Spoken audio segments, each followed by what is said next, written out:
এখানে আমার ঘর না, বাড়ি না, এই জায়গা আমার বাসস্থানও না। আমার ঘর বাড়ি হলো ওই যে দেখা যায় খেজুর বাগান, ওই খেজুর বাগানে আমি থাকতাম। একদিন আমার বাগানের ভিতর দিয়ে দুইজন তাওরাত কিতাবের আলেম যায়, যারা তাওরাত কিতাব সম্পর্কে পণ্ডিত। এই দুজন একজন আর একজনের ডাক দেখো, দোস্ত ওই যে দেখো পাহাড়ের উপরে একটা গুহা, ওই গুহাটার নাম হলো গারে সুর। এই গুহার কথা আল্লাহ তাওরাত কিতাবের ভিতরে উল্লেখ করেছেন। এই সেই গুহা, যে গুহার মধ্যে আখির নবী মদিনায় হিজরত করার সময় আশ্রয় নেবেন, এখানেই তিনি থাকবেন 3 রাত। ওগো নবীজি, আমি এই কথাটা শুনে ফেলেছি। ওই দিন থেকে আমি নিয়ত করেছি আমি আর ওই বাগানে থাকবো না। আমার দয়ার নবীর চেহারা এক নজর দেখার জন্য আমি আমার বাড়ি সাইরা গুহায় আসছি, শুধু এক নজর আপনারা দেখার জন্য। আমি বেশি দূরে যাই না গো নবী, আশেপাশে যা পাই তা খেয়ে চলে আসি, দূরে কোথাও যাই না। কখন আপনি আসেন আবার কখন চলে যান, এখানেই থাকি, এখানে আশেপাশে যা পাই খাই। এতদিন পর্যন্ত অপেক্ষায়, আপনার অপেক্ষায়, আপনাকে দেখবো, আপনার নুরানি চেহারাটা দেখবো। আজ আমার সেই মনের আশা পূরণ হওয়ার দিন, কিন্তু আপনার আবু বকরের পায়ের কারণে আমি বের হতে পারি না। আমার আর কোনো রাস্তা ছিল না কোনো বের হওয়ার, এজন্য আপনার বন্ধুরে বাধ্য হয়ে কামড় দিয়েছি। মাপ চাই গো নবী, শুধু আপনার মহব্বত আর ভালোবাসার কারণে। আল্লাহ ওয়াল্লাইলু মিগে জুলফে মুহাম্মদ কাতারান্নুম ওয়াশ-শামসু বিরুখসারায়ে আহমদ কাতারান্নুম ওয়াল ফজর মিগে সুবহি রিসালাত কি বেশারত ওয়াল আসর মিগে দৌরে নবুয়ত কি বেশারত हर फूल में गैरुए मदीना का तबस्सुम शाखों की लचक में बेकदा का तकल्लुम यासीन से मौला ने कभी उनको पुकारा हामीम कभी और कभी तासीन इशारा ये रमज़ों के कुछ आशिक माशूक के माबैन समझाए जिनके खल्क़ में एक सरवर कौनैन समझाए जिनके खल्क़ में एक सरवर कौनैन। मुसलमाনের আওয়াজে কো আল্লাহু আকবার। ভাইরা বন্ধুরা, যুবকের জন্য দিলটা নরম করে কথাগুলি বোঝার চেষ্টা করো। হয়তো তোমার কান্দেন আর চোখের পানি মুছেন আর বলেন, ভাই আবু বকর, তুমি তো কোরআনের আয়াত দিয়ে কইছো আমার জীবনের নেকি তোমার চেয়ে বেশি। আমি কোনো যুক্তিতে গেলাম না, তর্কেও গেলাম না, তবে আমি তোমার সাথে জীবনের নেকি বদলা বদলি করতে চাই। আমি ওমর আমার গোটা জিন্দেগির নেকি তোমাকে দিয়ে দিব, তুমি শুধু আমাকে এক রাতের নেকি দিবা। ওই রাত, যেই রাতে আমার মায়ার নবীর সাথে তুমি হিজরত করেছো। আল্লাহু আকবার। সিদ্দিক আকবর বড় চিন্তায় পড়ে গেলেন, এখন বদলা বদলি করবেন কি করবেন না। ভাইরা বন্ধুরা চিন্তায় পড়ে গেলেন আবু বকর। আবু বকর সিদ্দিক বলতেছেন, ভাই ওমর, ওই রাতে কি পরিমাণ নেকি আমার হয়েছে আমি আবু বকর নিজেও জানি না। আগে তো নিজে জানুন লাগবো যে আমার জিনিসের দাম কত, এরপরে না বেচতাম, ঠিক না নি? আমার জিনিসের মূল্য কত, এটা বোঝার পরে তো বিক্রির কথা, ঠিক না নি ভাই? এ যুবক, ভালো করে শোনো, খেয়াল করে শোনো, কোন আয়াতের উপরে কথা চললো। যেই মানুষটা তওবা করে তার পিছনের জীবনের সব গুনাহকে আল্লাহ নেকি বানায় দেয়। আল্লাহ পাক গুনাহ মাফ করার জন্য আল্লাহ নাম রাখছেন 3টা। এক হলো গাফির, আরেক হলো গাফুর, আরেক হলো গফফার। আল্লাহ কয় ছোট ছোট গুনাহ আমি মাফ করি গাফির নামের উসিলায়, মিডিয়াম সাইজের গুনাহ মাফ করি গাফুর নামের উসিলায়, বড় বড় গুনাহ মাফ করি আমার গফফার নামের উসিলায়। গুনাহ মাফ করার ব্যাপারে আল্লাহ নিজের নাম রাখছে 3টা। আল্লাহু আকবার। আরেকটু জোরে কও সুবহানাল্লাহ, আরো জোরে কও সুবহানাল্লাহ। এ যুবক, ভালো করে মনে রাখো, বদলা বদলি করলেন কি করলেন না আমি তোমাদেরকে পরে শোনাইতেছি, একটু মন দিয়ে শোনো।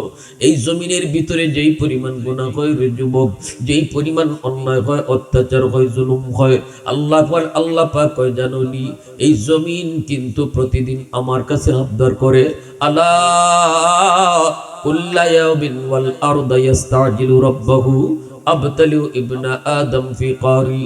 জমিনে ডাক দেয়া কয় মালিক তুমি অনুমতি দিবানি, নাফরমানকে আমি জমিন গিলে ফেলবো, সুদখোরকে আমি জমিন জিন্দা কবর দিয়ে ফেলবো, ঘুষখোরকে আমি জমিন জিন্দা কবর দিয়ে ফেলবো, বেনামাজি আমি জমিনের উপর দিয়ে আর কতকাল চলবে, সুদখোরের পাঁচতলা বাড়ির বোঝা আমি জমিন আর কতকাল সহ্য করব। আসবিরু ইলা মাতা আসবিরু, আসবিরু ইলা মাতা আসবিরু, ধৈর্য ধরতেছি তো মালিক আর কতকাল, ও মালিক আর কতকাল আমি নাফরমানদের নাফরমানি সইব। আল্লাহ পাক রব্বুল আলামিন কয় প্রতিদিন কিন্তু জমিন এই আবদারটা আমার কাছে করে, এই আবদারটাই আমার কাছে করে। বলুন তো দেখি জমিন কার আদেশে চলে? আল্লাহ। আর একটু জোরে কও না, কার আদেশে? আল্লাহ।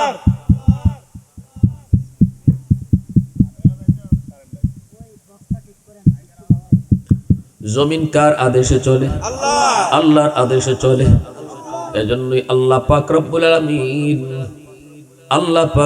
আলামিন কয় জমিন আমার কাছে আবদার করে, তোদের গুনাহর কারণে জমিন কাঁপুনি দিতে চায়। শুক্রবারে 5.9 পয়েন্টের একটা ভূমিকম্প গেছে, বাংলাদেশ কাঁপাই গেছে। ঢাকা শহরে আমরা এমনও দেখেছি সোশ্যাল মিডিয়ায়, সন্তান তুইয়া বাপ মা দৌড় দিছে, খবর নাই, মাত্র 5.9 পয়েন্ট। আল্লাহ পাক কয় এমন 5 আর 9, 10 আর 20 নয়, তোদের গুনার কারণে জমিন প্রতিদিন আমার কাছে কয় আল্লাহ কোন একটু 100% ভূমিকম্প দেই। সুবহানাল্লাহ জোরে 100% ভূমিকম্প যদি দেওয়া হয় রে যুবক, বলো তো জমিন খুঁজে পাওয়া যায় বলি? পাওয়া যায় বলি খুঁজা? 5.9 পয়েন্টের ভূমিকম্প, এটাও যদি কয়েক সেকেন্ড থাকতো তাইলে খবর হয়ে গেছিল। 1-2 মিনিট থাকলেই দিয়ে খবর হয়ে গেছিল, ঢাকা শহরে অর্ধেক বিল্ডিং ওই সব পড়ে যেত, ঠিক না ভাই? সেখানে জমিন আল্লাহ আর কত নাফরমানি দেখব। আল্লাহ ওই বেনামাজি আমি জমিনের উপর দিয়ে আর কত কাল হাঁটবে,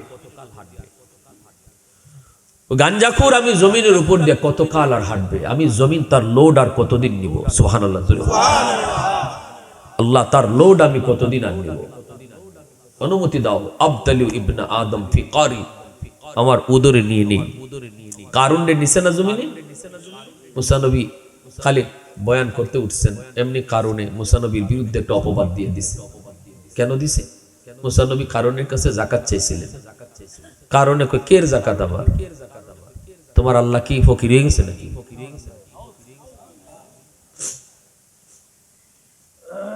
মুসা নবী কয় কারণ দেখ, তুই কেমনে সম্পদ কামাইছ এটা কিন্তু আমিও জানি, আমার আল্লাহও জানে, তুইও জানাস। কেমনে সম্পদ কামাইছি কইমু?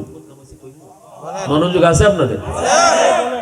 মুসা নবীর কাছে তাওরাত কিতাব নাজিল হইছে 1000 খণ্ড। আল্লাহ পাক রব্বুল আলামিন কয় মুসা তাওরাত কিতাবের বাইন্ডিং করো স্বর্ণ দিয়া। মুসা নবীকে আল্লাহ এত স্বর্ণ পামু কই? আল্লাহ বলতেছে আমি জান্নাতি একটা পাথর দিলাম, যে পাথরটার আরবি নাম হলো কিমিয়া আর বাংলা নাম হলো পরশ পাথর। এই পরশ পাথরটা আল্লাহ জান্নাত থেকে মুসা নবীরে দিবেন আর বলছেন এই পাথরটা তুমি যেখানে লাগাবা ওখানেই স্বর্ণ হয়ে যাবে। অতএব তুমি তাওরাত 1000 খণ্ড তাওরাতের বাইন্ডিং স্বর্ণ দিয়ে করবা, টেনশন করো, এই পাথর দিলাম পাহাড় নিয়ে লাগাইবা, পুরা পাহাড় স্বর্ণ হয়ে যাবে। মুসা নবী কয় মালিক বুঝলাম স্বর্ণ হইছে, এখন স্বর্ণকার পাই মুখে? আল্লাহ কয় কারণ স্বর্ণকার এত তোমার চাচাতো ভাই। কারণ কিন্তু প্রথমে ভালো আছিল, খারাপ না, প্রথমে কিন্তু খুব ভালো। মুসা নবীর আপন শাস্তলি ভাই, শাস্ত ভাই। আবার মুসা নবী যেমন তাওরাত কিতাব নাজিল হইছে, ওই তাওরাত কিতাবের হাফেজও ছিল, কারণ ভালো আছিল। মুসা নবী ডাক দিছে কারুন এদিকে আয় ভাই, এদিকে আয়, তাওরাতের বাইন্ডিং করা লাগবে। ভাই কি দিয়া? স্বর্ণ দিয়া। কারণ ভাইয়া এত সোনা পাইমু কই?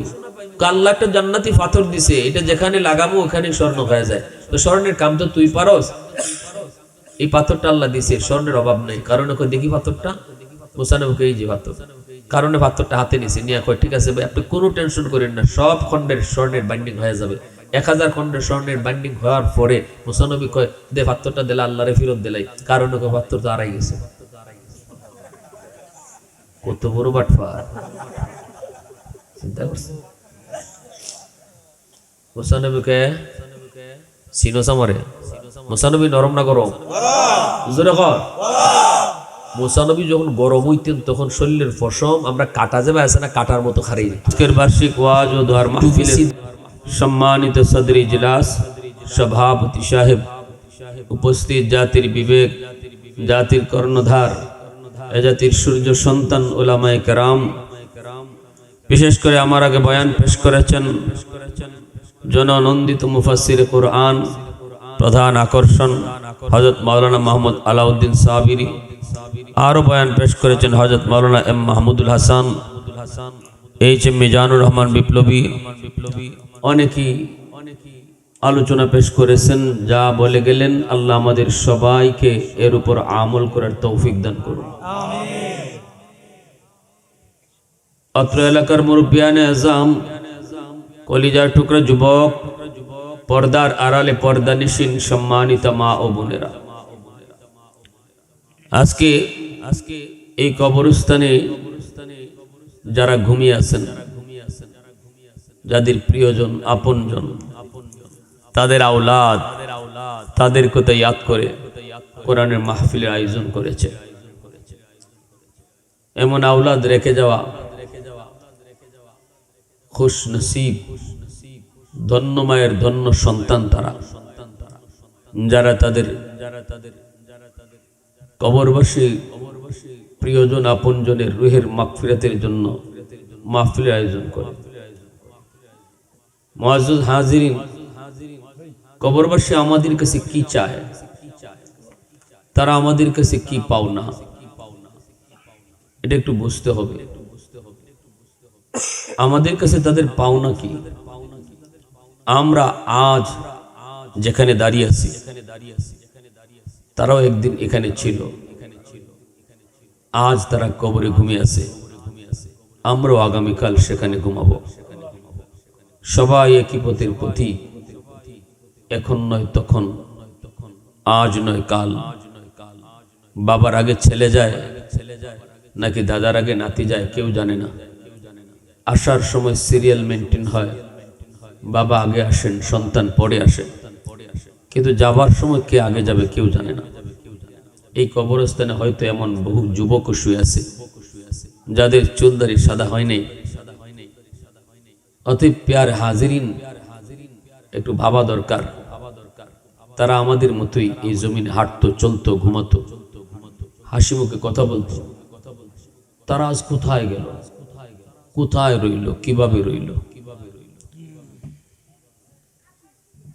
একদিন সবাইকে যেতে হবে। যাবার আগে আমার যে কাজটা করণীয় সেটা হলো, আল্লাহ বলেন তোমাদের ভিতরে যে মানুষটা তওবা করবে, ঈমান আনবে, নেক আমল করবে, আমি আল্লাহ তার পিছনের জীবনের যত গুনাহ আছে সব গুনাহ শুধু মুছে দিব তা না, বরং এই গুনাহগুলোকে আমি নেকি দ্বারা বদলাই দিব। সুবহানাল্লাহ। ভাগ্যবান ওই মানুষটা যে কবরে যাওয়ার আগে তার তওবা নসিব হয়। কবরে যাওয়ার আগে যে মানুষটার তওবা নসিব হয় সে বড় ভাগ্যবান। দুনিয়া আসা তার সার্থক।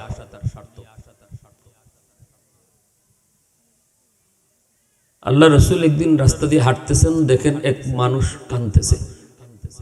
নবীজি তারে জিজ্ঞেস করেন, ভাই এইভাবে কাঁদেন কেন? কয় হুজুর আমারে আপনি এই কথা জিজ্ঞাসা লাভ নাই, আপনি আপনার মতো চলেন। রসুল বলতেছে কে আপনি, একটু কোন?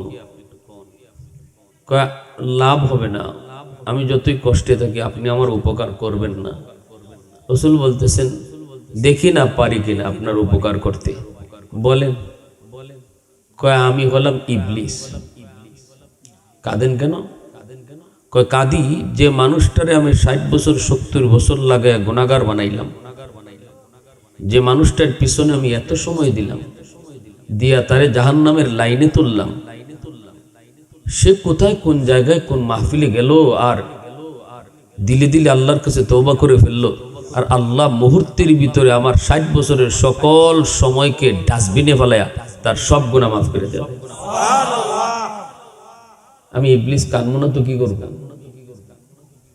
আমার সময়ের দাম আছে। আমি একজন মানুষের পিছনে সময় দিই টার্গেট লইয়া, কিন্তু সব টার্গেট আল্লাহ পাক বাতিল করে দেয় যখনই সে তওবা করে। এজন্য আমি কাঁদতেছি, হায় আমি এত সময় দিয়ে কি হইলো? 60 বছরের গুনাহগারকে আল্লাহ পাক তওবার খাতিরে 60 সেকেন্ডে তার গুনাহ মাফ করে দেয়। 70 বছরের গুনাহগারকে আল্লাহ পাক তওবার খাতিরে 70 সেকেন্ডে মাফ করে দেয়। আল্লাহ 70 মাসও লাগায় না, 70 ঘন্টাও লাগায় না। আল্লাহ এই কথা কয় না তুই 70 বছর যখন গুনাহ করছো তো নে তোর তওবাও আমি কবুল করব, তবে 70 বছর পরে। আল্লাহ বলেন না না, এমন না বান্দা, তোমার গুনাহ আমি মাফ করব 70 বছরে না, 70 মাসেও না, 70 ঘন্টায়ও না, 70 মিনিটেও না, 70 বছরের গুনাহ 70 সেকেন্ডে মাফ করে দেয়। আমার ভাইরা বন্ধুরা যুবক, এজন্যই আল্লাহ পাক বলেন শোনো, আমার যে বান্দা তওবা করলো, ঈমান আনলো, নেক আমল করলো,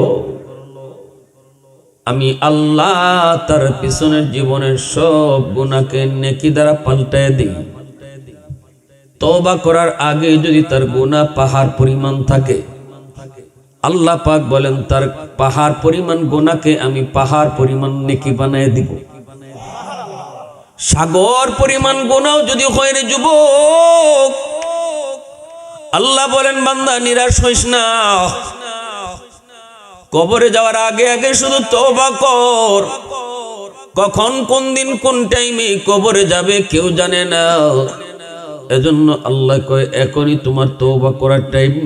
তওবাটা তুমি শুধু করবা, কাউকে শুনাইতে হবে না। চেয়ারম্যানের কাছে যায় নিজের গুনাহ বলতে হয় না, এমপির কাছে যায় নিজের অপরাধ স্বীকার করতে হয় না, ইমাম সাহেবের হাত ধরে তওবা করতে হয় না। এমনকি তোমার পাশে যে যুবক পাশে বসে আছে তাকেও তুমি শুনাইতে হবে না।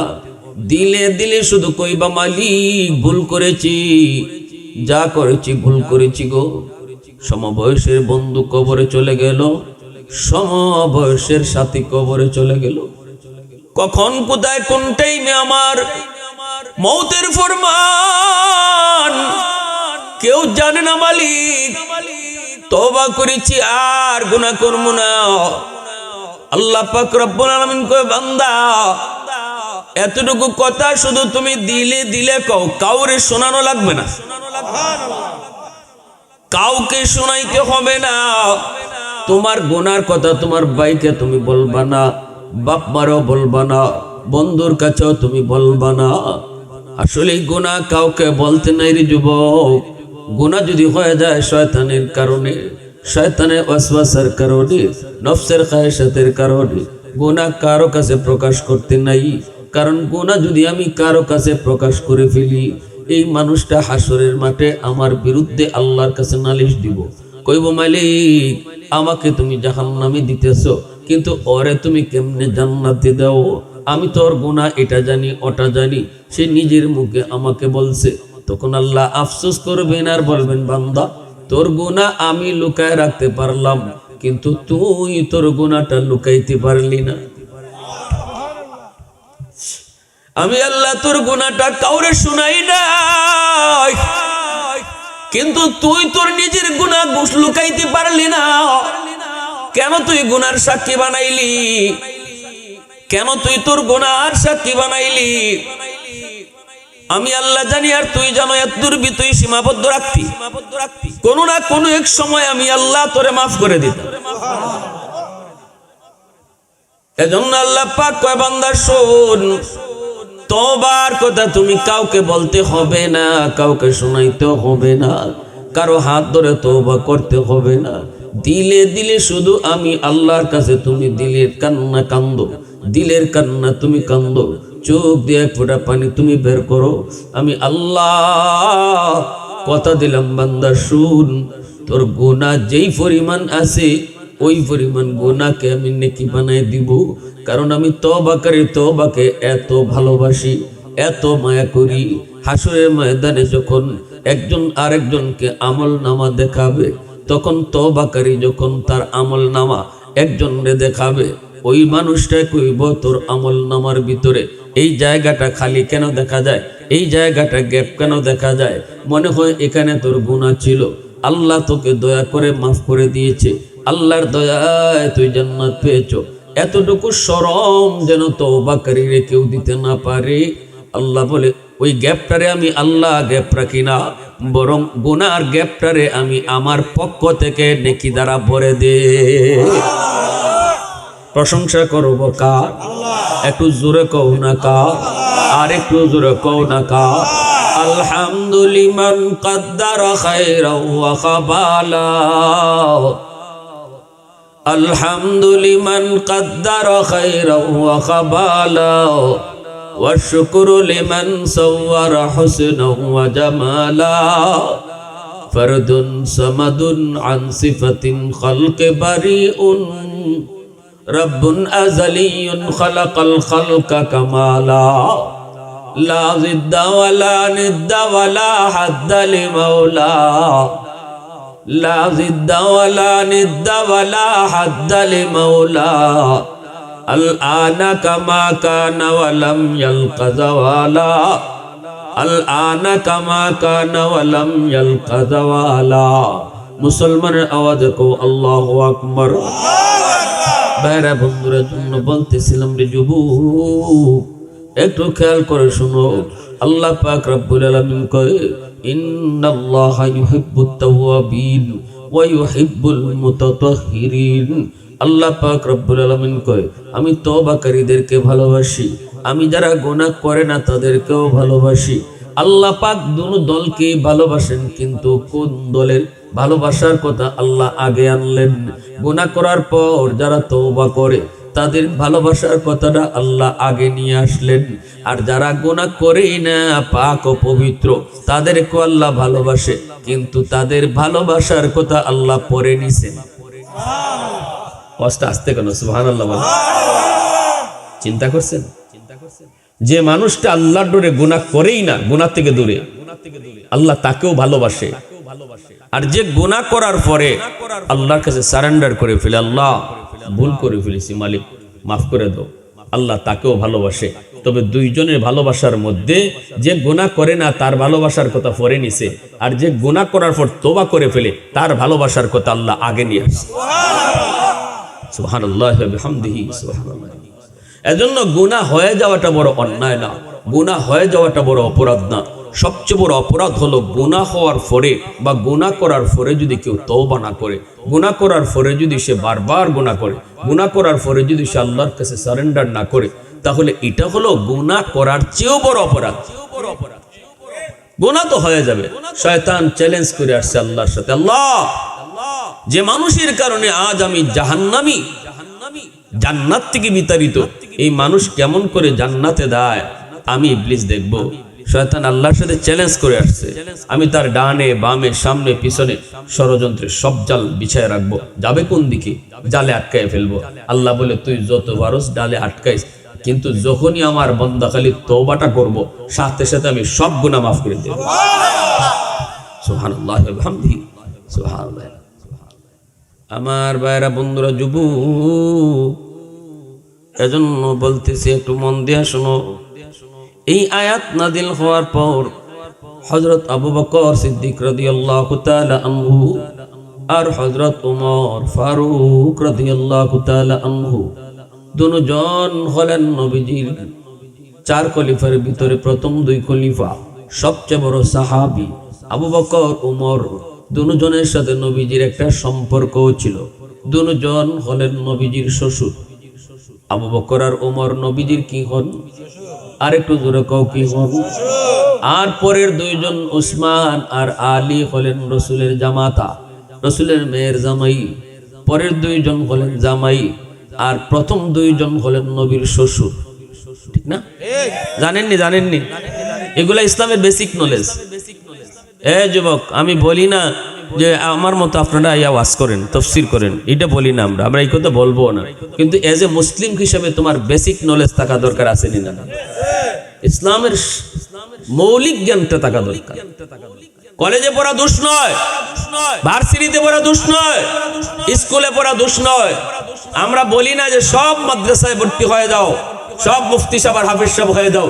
সব যদি হাফেজ সাহেব হয়ে যায় ডাক্তার হবে কে? সব যদি মুফতি সাহেব হয়ে যায় পাইলট হবে কে? অতএব সব কিছুরই দরকার। মুফতি সাহেবের যেমন দরকার এমন ডাক্তারেরও দরকার, হাফেজ সাহেবের যেমন দরকার এরকম পাইলটেরও দরকার। আমরা শুধু একটা কথাই বলবো, তুমি যেখানে থাকো, যে অবস্থায় আছো থাকো, দিলের ভিতরে শুধু আল্লাহকে বসে রাখো। ঠিক কিনা জোরে বলো। শহীদ উসমান হাদি যুবক তোমাদেরকে দেখায় গেছে কোন পথে তুমি চলবা, কোন পথে তুমি চলবা, কোন পথে চললে পরে আল্লাহ খুশি হয়। কলেজে পড়ো আল্লাহরে খুশি রাখা যায়, কোন পথে হাঁটলে পরে ভার্সিটিতে পড়ো আল্লাহরে খুশি করা যায়। সর্বদা আল্লাহর উপর ভরসা নিয়ে চলতো, কথায় কথা আল্লাহর উপর তাওয়াক্কুলের কথা বলতো। কোন পরাশক্তির ভয় তার দিলে ছিল না, ভয় ছিল একমাত্র শুধু কার? আরো জোরে বলো কার? এজন্য দিলের ভিতরে খাঁটি ঈমান আর খাঁটি দেশপ্রেম যার দিলে থাকবে তারে আল্লাহ পাক দুনিয়াতেও সম্মানী বানায় দেবে, দুনিয়াতেও সম্মানী বানায় দেবে।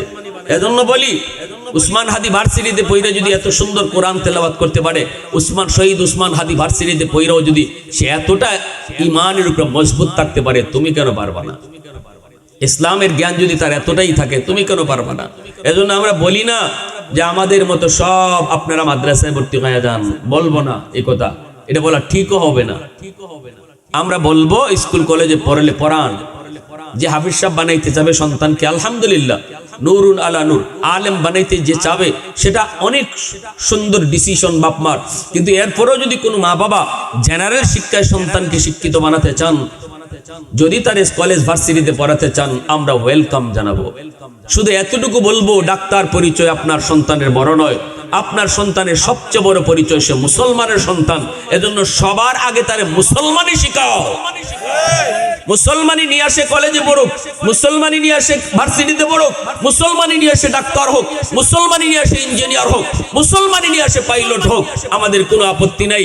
এই কথাটাই আল্লাহ পাক রব্বুল আলামিন বলেছেন। শোনো বান্দা বান্দির দল, ভালো করে খেয়াল করে শোনো, যখনই তুমি আমার কথা ইয়াদ করবা, আমি আল্লাহ তোমারেও ইয়াদ করব। সুবহানাল্লাহ জোরে বলে। আমার ভাইয়েরা, বন্ধুরা, যুবক, আবু বকর সিদ্দিক রাদিয়াল্লাহু তাআলা আনহু আর হযরত ওমর ফারুক রাদিয়াল্লাহু তাআলা আনহুর মধ্যে একটা বিষয় নিয়ে আলোচনা। হযরত আবু বকর সিদ্দিক রাদিয়াল্লাহু তাআলা আনহু ভিতরে সবচেয়ে বড় দামি, নবীজির পরে তার মাকাম, উম্মতের সবার উপরে তার মর্যাদা। সেই আবু বকর একদিন ওমর ফারুক রাদিয়াল্লাহু তাআলা আনহুকে বলেন, ও ভাই ওমর, তোমার জিন্দেগির নেকি, তোমার জীবনের নেকি আমি আবু বকরের চেয়ে বেশি। সুবহানাল্লাহ।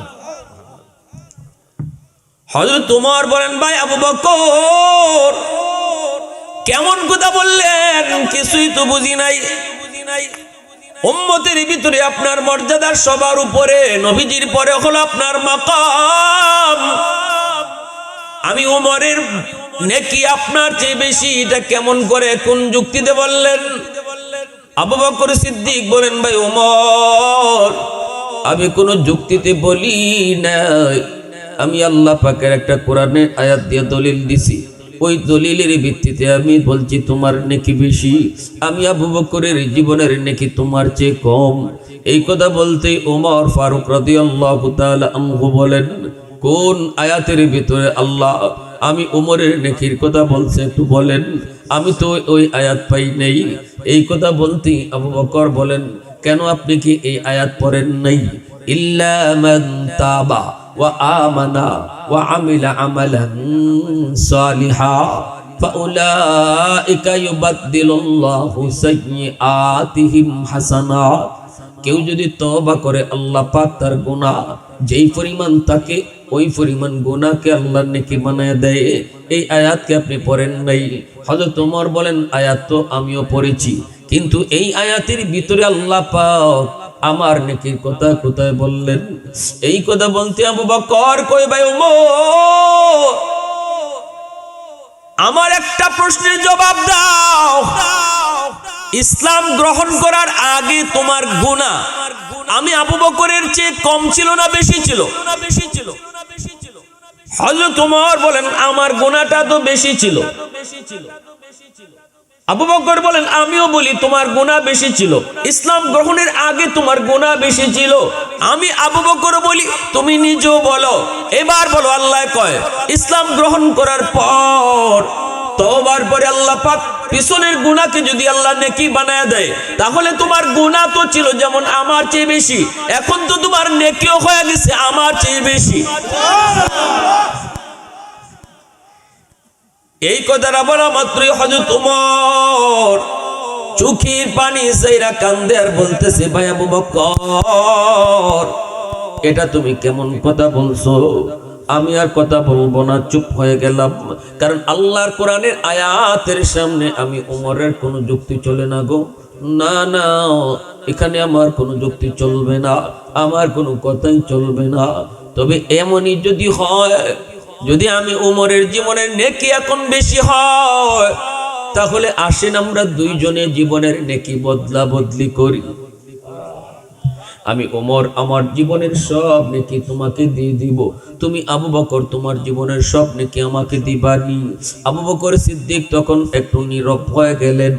যেই মাত্র নীরব হযরত ওমর তখন বলেন, ভাই আবু বকর জীবনের সব নেকি তোমার দিতে হবে না, আমি ওমর আমার জীবনের সব নেকি দিয়ে দিব, তুমি শুধু তোমার জীবনের এক রাতের নেকি দিবানি।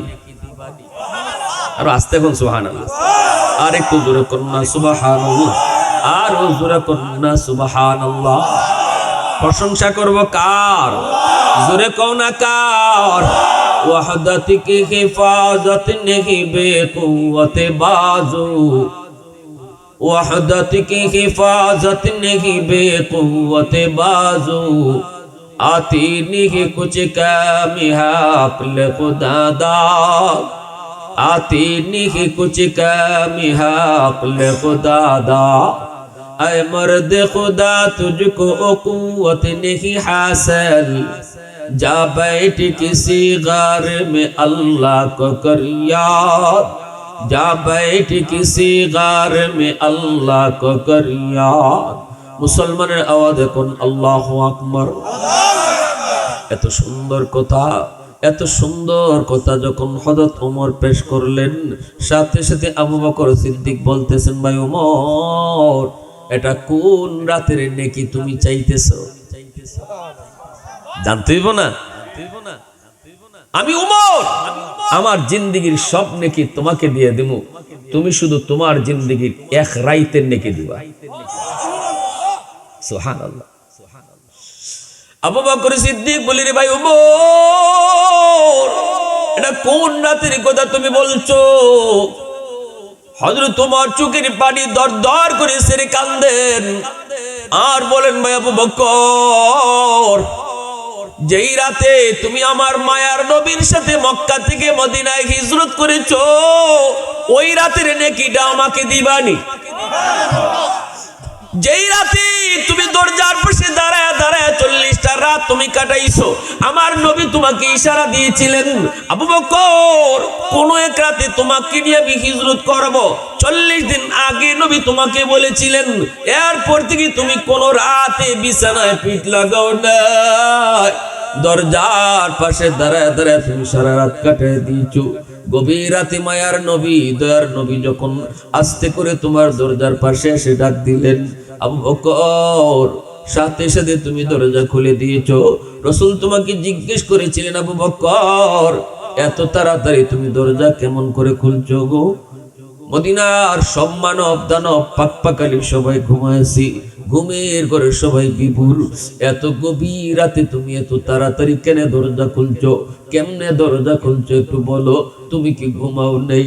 সিদ্দিক চোখের পানি মুছেন আর বলেন, নবী গো, ওগো নবীজি 40 দিন আগে আপনি আমার ইশারা দিয়ে কইছিলেন যে কোনো এক রাতে তোমাকে নিয়ে হিজরত করব।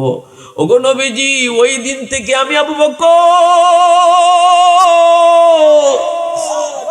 কোন রাতে বিছানায় পিঠ লাগাই না, দরজার পাশে দাঁড়ায় দাঁড়ায় সারা রাত কাটায় দিই। কখন কোন টাইমে জানি আমার মায়ের নবী দরজার সামনে এসে আমাকে ডাক দেয়, আর আমার দরজা খুলতে যদি দেরি হয় তাহলে নবীজির কষ্ট হবে। এই কথা মনে করে আমি দরজার পাশে দাঁড়ায় দাঁড়ায় সারা রাত কাটিয়ে দিয়েছি। আল্লাহর নবী, রহমতের নবী, দয়ার নবী বুঝতে পারলেন আমার আবু বকরের কলিজার ভিতরে ইশকে রাসূল কি পরিমাণ। সুবহানাল্লাহ। আরে কুজুরা কও না সুবহানাল্লাহ। আই হাবিবে কিবরিয়া তুম पर सलाम, ऐ हमारे दिल रुबा तुम पर सलाम, दिल सदा कहता रहा तुम पर सलाम, ऐ इमामुल अंबिया तुम पर सलाम। मुसलमाনের आवाज को अल्लाहु अकबर। ও ভাই আবু বকর, এখানে শেষ নয়। আমার মায়ার নবীকে নিয়ে তুমি হিজরত শুরু করেছো। যেই গর্তের ভিতরে গুহার মধ্যে আশ্রয় নিয়েছিল গারে সুর, ওই গাড়টা হলো পাহাড়ের অনেক উপরে। এই গাড়ের মধ্যে উঠতে গেলে পাহাড় বায়া বায়া উঠতে হয়, অনেক উঁচু পাহাড়। এখনো যারা মক্কা মদিনায় যান, আপনাদেরকে জিয়ারা করানোর সময় সেই গারে সুর দেখানো হয়, সাহস হয় না। আমি 3 বার আল্লাহ আমাকে নেওয়াইছে, কিন্তু একবারও সাহস করতে পারিনি। ওই গুহা পর্যন্ত উঠতে সাহস হয় না। এখন তো সৌদি সরকার রাস্তা করে দিয়েছে রে যুবক, জায়গায় জায়গায় পানির ব্যবস্থা, জায়গায় জায়গায় জুসের ব্যবস্থা রয়েছে, জায়গায় জায়গায় স্টপিদের ব্যবস্থা রয়েছে, দোকানপাট রয়েছে। নবীর জমানায় কোনো দোকানপাট ছিল না। পাহাড়ে বায়া বায়া সেই গুহায় পৌঁছতে কোনো রাস্তাও ছিল না। পাথরের উপর পা দিয়া দিয়া সেই গুহায় গিয়া উঠতে হতো। হয়তো তোমার কান্দে আর বলতেছে, ভাই আবু বকর, ওই পাহাড়ের নিচে যায় তুমি আমার মায়ার নবীকে পাহাড় বাওয়াও নাই, মায়ার নবীকে তোমার পিঠে তুমি তুলছো। এত উঁচা পাহাড়, ওই পাহাড়ে তুমি আমার নবীর নিজের কাঁধের মধ্যে লইয়া নিজে বায়া বায়া সেই গুহায় গিয়া পড়ছো। ও ভাই আবু বকর, ওই একটা রাতের নেকি আমি উমর রে তুমি দিবানি।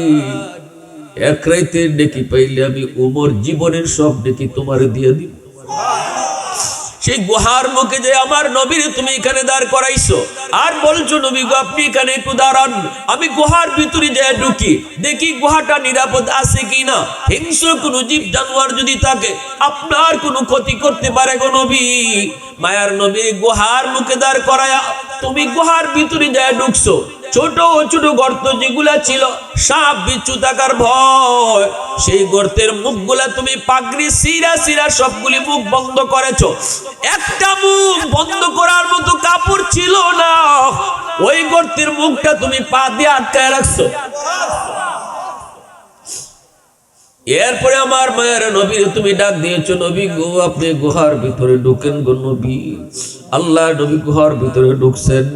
এরপরে মায়ের নবীর তুমি বলতেছো, নবী গো বড় কষ্ট হয়েছে গো নবী আপনার। ওগো দু জাহানের বাদশা রহমতের নবী, আপনি আমার কোলের মধ্যে মাথা রেখে বিশ্রাম নেন, আপনি একটু ঘুমান। ও ভাই আবু বকর, আমার প্রশ্ন হলো 40 রাত যেই মানুষটা ঘুমায় নেই, আজকে ঘুমের প্রয়োজন ছিল তোমার বেশি, অথচ নিজে না ঘুমায় দু জাহানের বাদশারে নিজের কুলে তুমি ঘুম পাড়ায় দিছ। একটা রাতের নেকি দিবানি, ওই রাতের নেকিটা দিবানি। আমি উমর আমার জিন্দেগীর সব নেকি তোমাকে দিয়া দিব। মায়ার নবীরে নিজের কুলে ঘুম পাড়াইছো, নবীজি তোমার কুলে ঘুমাইতেছেন, আর দু জাহানের বাচ্চার চেহারাটা তুমি নয়ন জুড়ায় জুড়ায় দেখতেছো। এত কাছে থেকে আমরা কোনোদিন নবীরে দেখি নাই রে আবু বকর। নিজের কুলে ঘুম পাড়ায় দু জাহানের বাচ্চারে তুমি আরাম দিতেছো, কিন্তু যেই গর্ত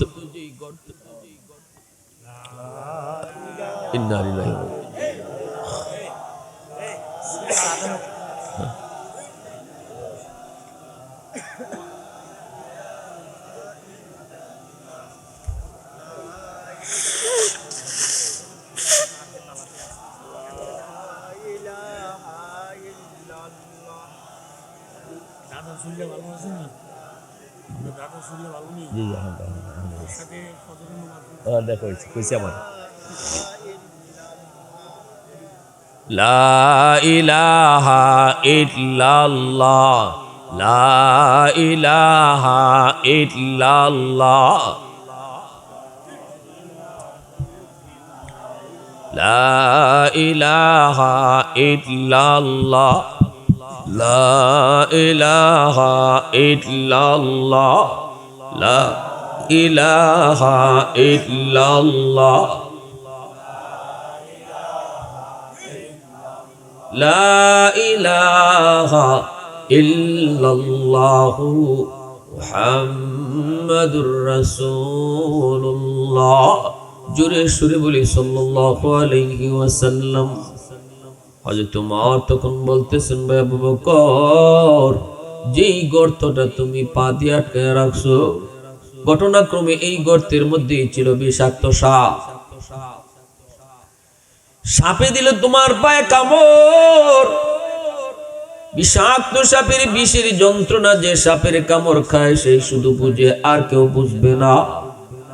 ভাইরা বন্ধুরা, ওই দিন কিন্তু ভাই আবু বকর তুমি সাপের যন্ত্রণা কিরিমিরি খায়া তুমি হজম করেছো, বডিটা নড়াচড়া করো নাই, আওয়াজও করো নাই, হাউমাউ করে কাঁদো নাই, এমনকি তোমার বডিটা পর্যন্ত নড়াচড়া করো নাই, দাঁতে দাঁতে কামড় খায় তুমি হজম করেছো।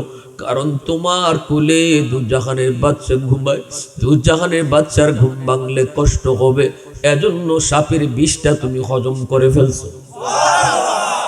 আল্লাহু আকবার।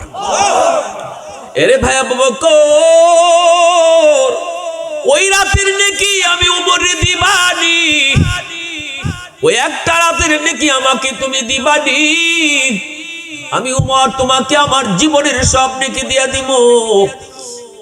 ভাইরা বন্ধুরা, এবার আল্লাহর নবী, রহমতের নবী, মায়ার নবী আবু বকরের কোলে ঘুমান।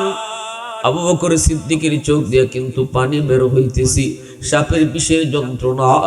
1 ফোঁটা 2 ফোঁটা পানি রসুলের পবিত্র গাল মুবারকে পড়ে গেছে। নবীজির গাল মুবারকে আবু বকরের চোখের পানি পড়া মাত্রই নবীর ঘুম ভেঙে গেছে। এইবার নবীজি ঘুম থেকে উইটা দেখে আবু বকর সিদ্দিকের চেহারাটা কালো হয়ে গেছে। নবীজি ডাক দেয়া বলতেছেন, আবু বকর কাঁদো কেন দোস্ত, দোস্ত কাঁদো কেন? সিদ্দিক বলতেছে, নবী গো, আমারে সাপে কামড় মারছে। আল্লাহ নবী কই, আমারে ডাক দিলা না কেন? আবু বকর সিদ্দিক বলতেছে, নবী গো, ডাক দিলে আপনার ঘুম ভাঙবে, আপনার ঘুম ভাঙাতে আমি আবু বকর রাজি না, প্রয়োজনে সাপের কামড়ে আমি মরে যেতে রাজি আছি। আল্লাহু আকবার। জোরে কয় মোহাব্বত কারে কয়? রাসূলের প্রতি ইশক আর ভালোবাসা কারে কয়? আল্লাহু আকবার। জোরে কও নবীজির আশিক কারে কয় রে যুবক? আশিক রসুল শুধু মুখে মুখে করার বিষয় নয়, আশিক রসুল মুখে দাবি করার বিষয় নয়, আশিক রসুল হলো কাজে প্রমাণ করা। সিদ্দিক কত বড় আশিক রসুল চিন্তা করো।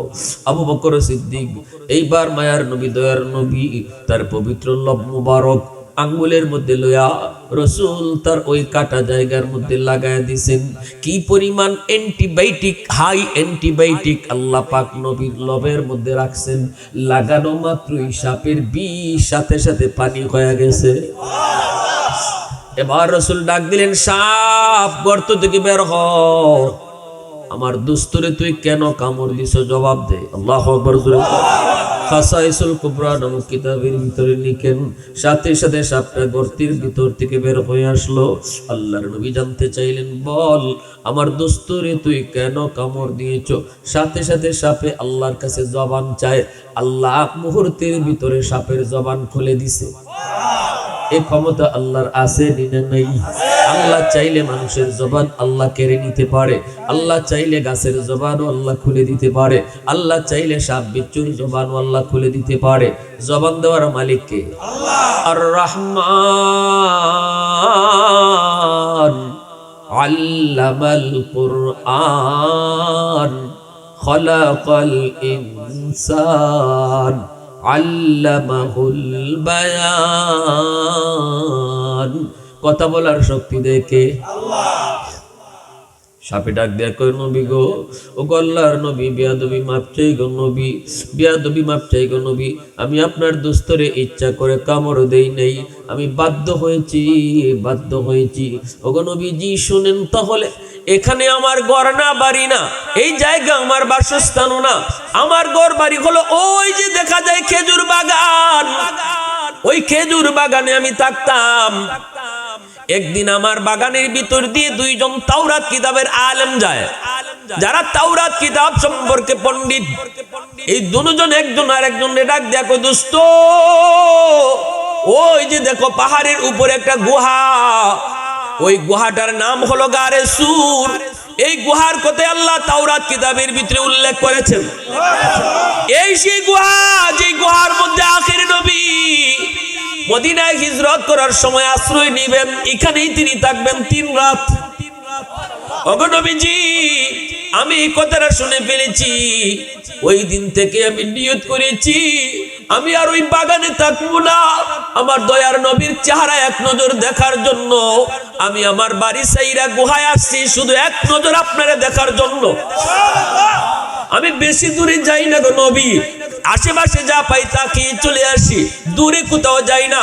কখন আপনি আসেন আবার কখন চলে যান, এখানেই থাকি, এখানে আশেপাশে যা পাই খাই। এতদিন পর্যন্ত অপেক্ষায়, আপনার অপেক্ষায়, আপনাকে দেখব, আপনার নুরানি চেহারাটা দেখব। আজ আমার সেই মনের আশা পূরণ হওয়ার দিন, কিন্তু আপনার আবু বকরের পায়ের কারণে আমি বের হতে পারি না, আমার আর কোনো রাস্তা ছিল না কোনো বের হওয়ার। এজন্য আপনার বন্ধুরে বাধ্য হয়ে কামড় দিয়েছি, মাপ চাই গো নবী, শুধু আপনার মহব্বত আর ভালোবাসার কারণে।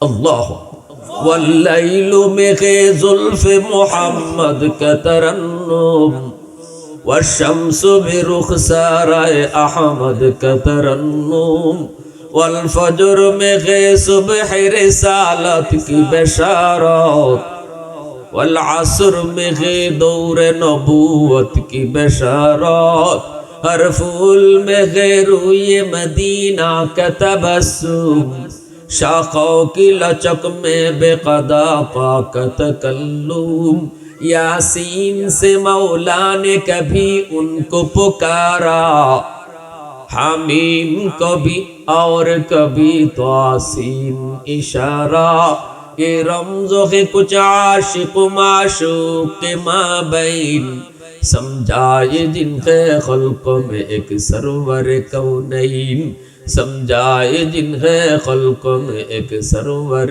कौनैन। मुसलमाনের আওয়াজে কো আল্লাহু আকবার।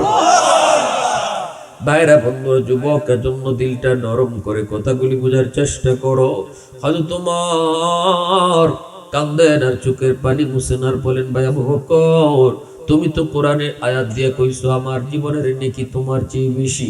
আমি কোনো যুক্তিতে গেলাম না, তর্কেও গেলাম না, তবে আমি তোমার সাথে জীবনের নেকি বদলা বদলি করতে চাই।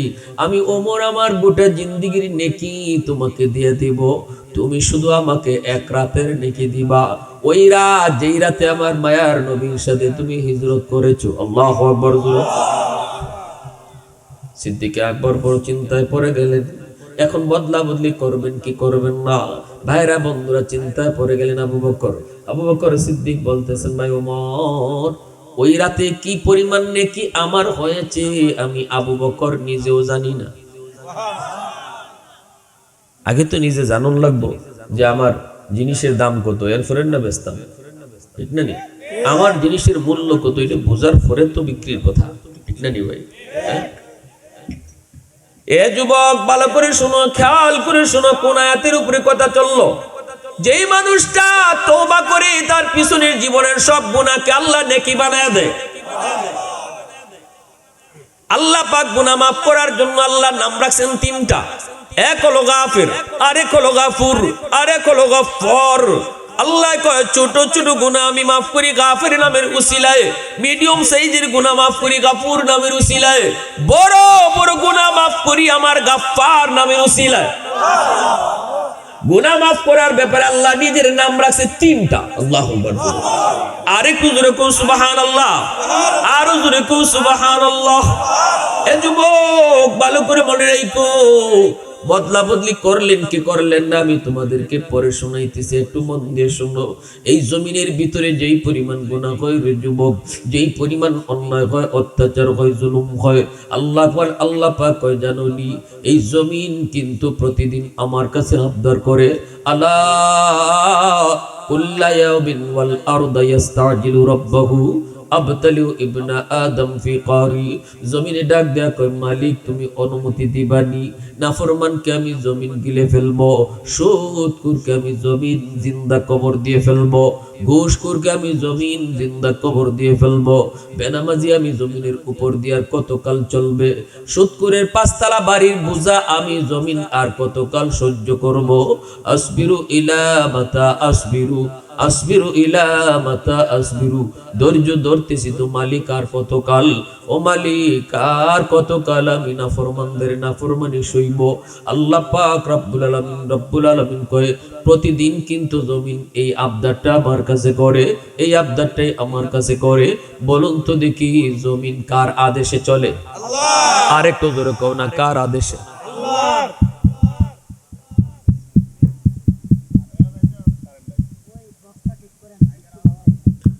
জমিন কার আদেশে চলে? আল্লাহ।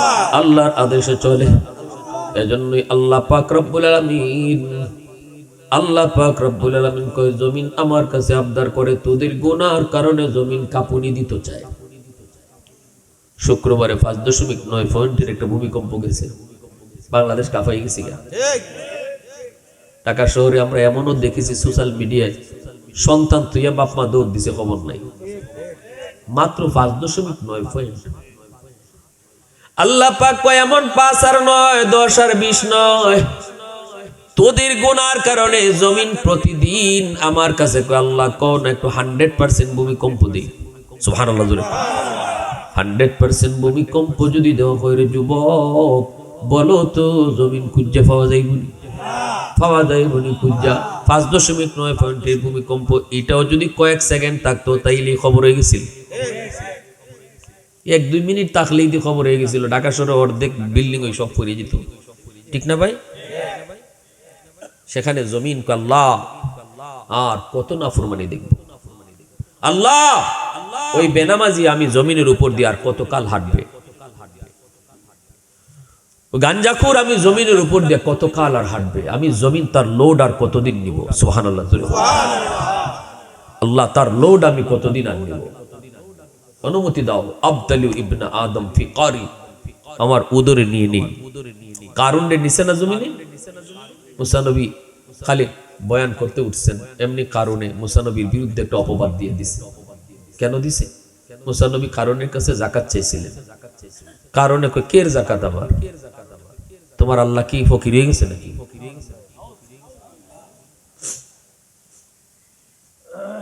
মুসা নবী কয় কারণ দেখ, তুই কেমনে সম্পদ কামাইছ এটা কিন্তু আমিও জানি, আমার আল্লাহও জানে, তুইও জানাস। কেমনে সম্পদ কামাইছে কইমু? মনোযোগ আছে আপনাদের?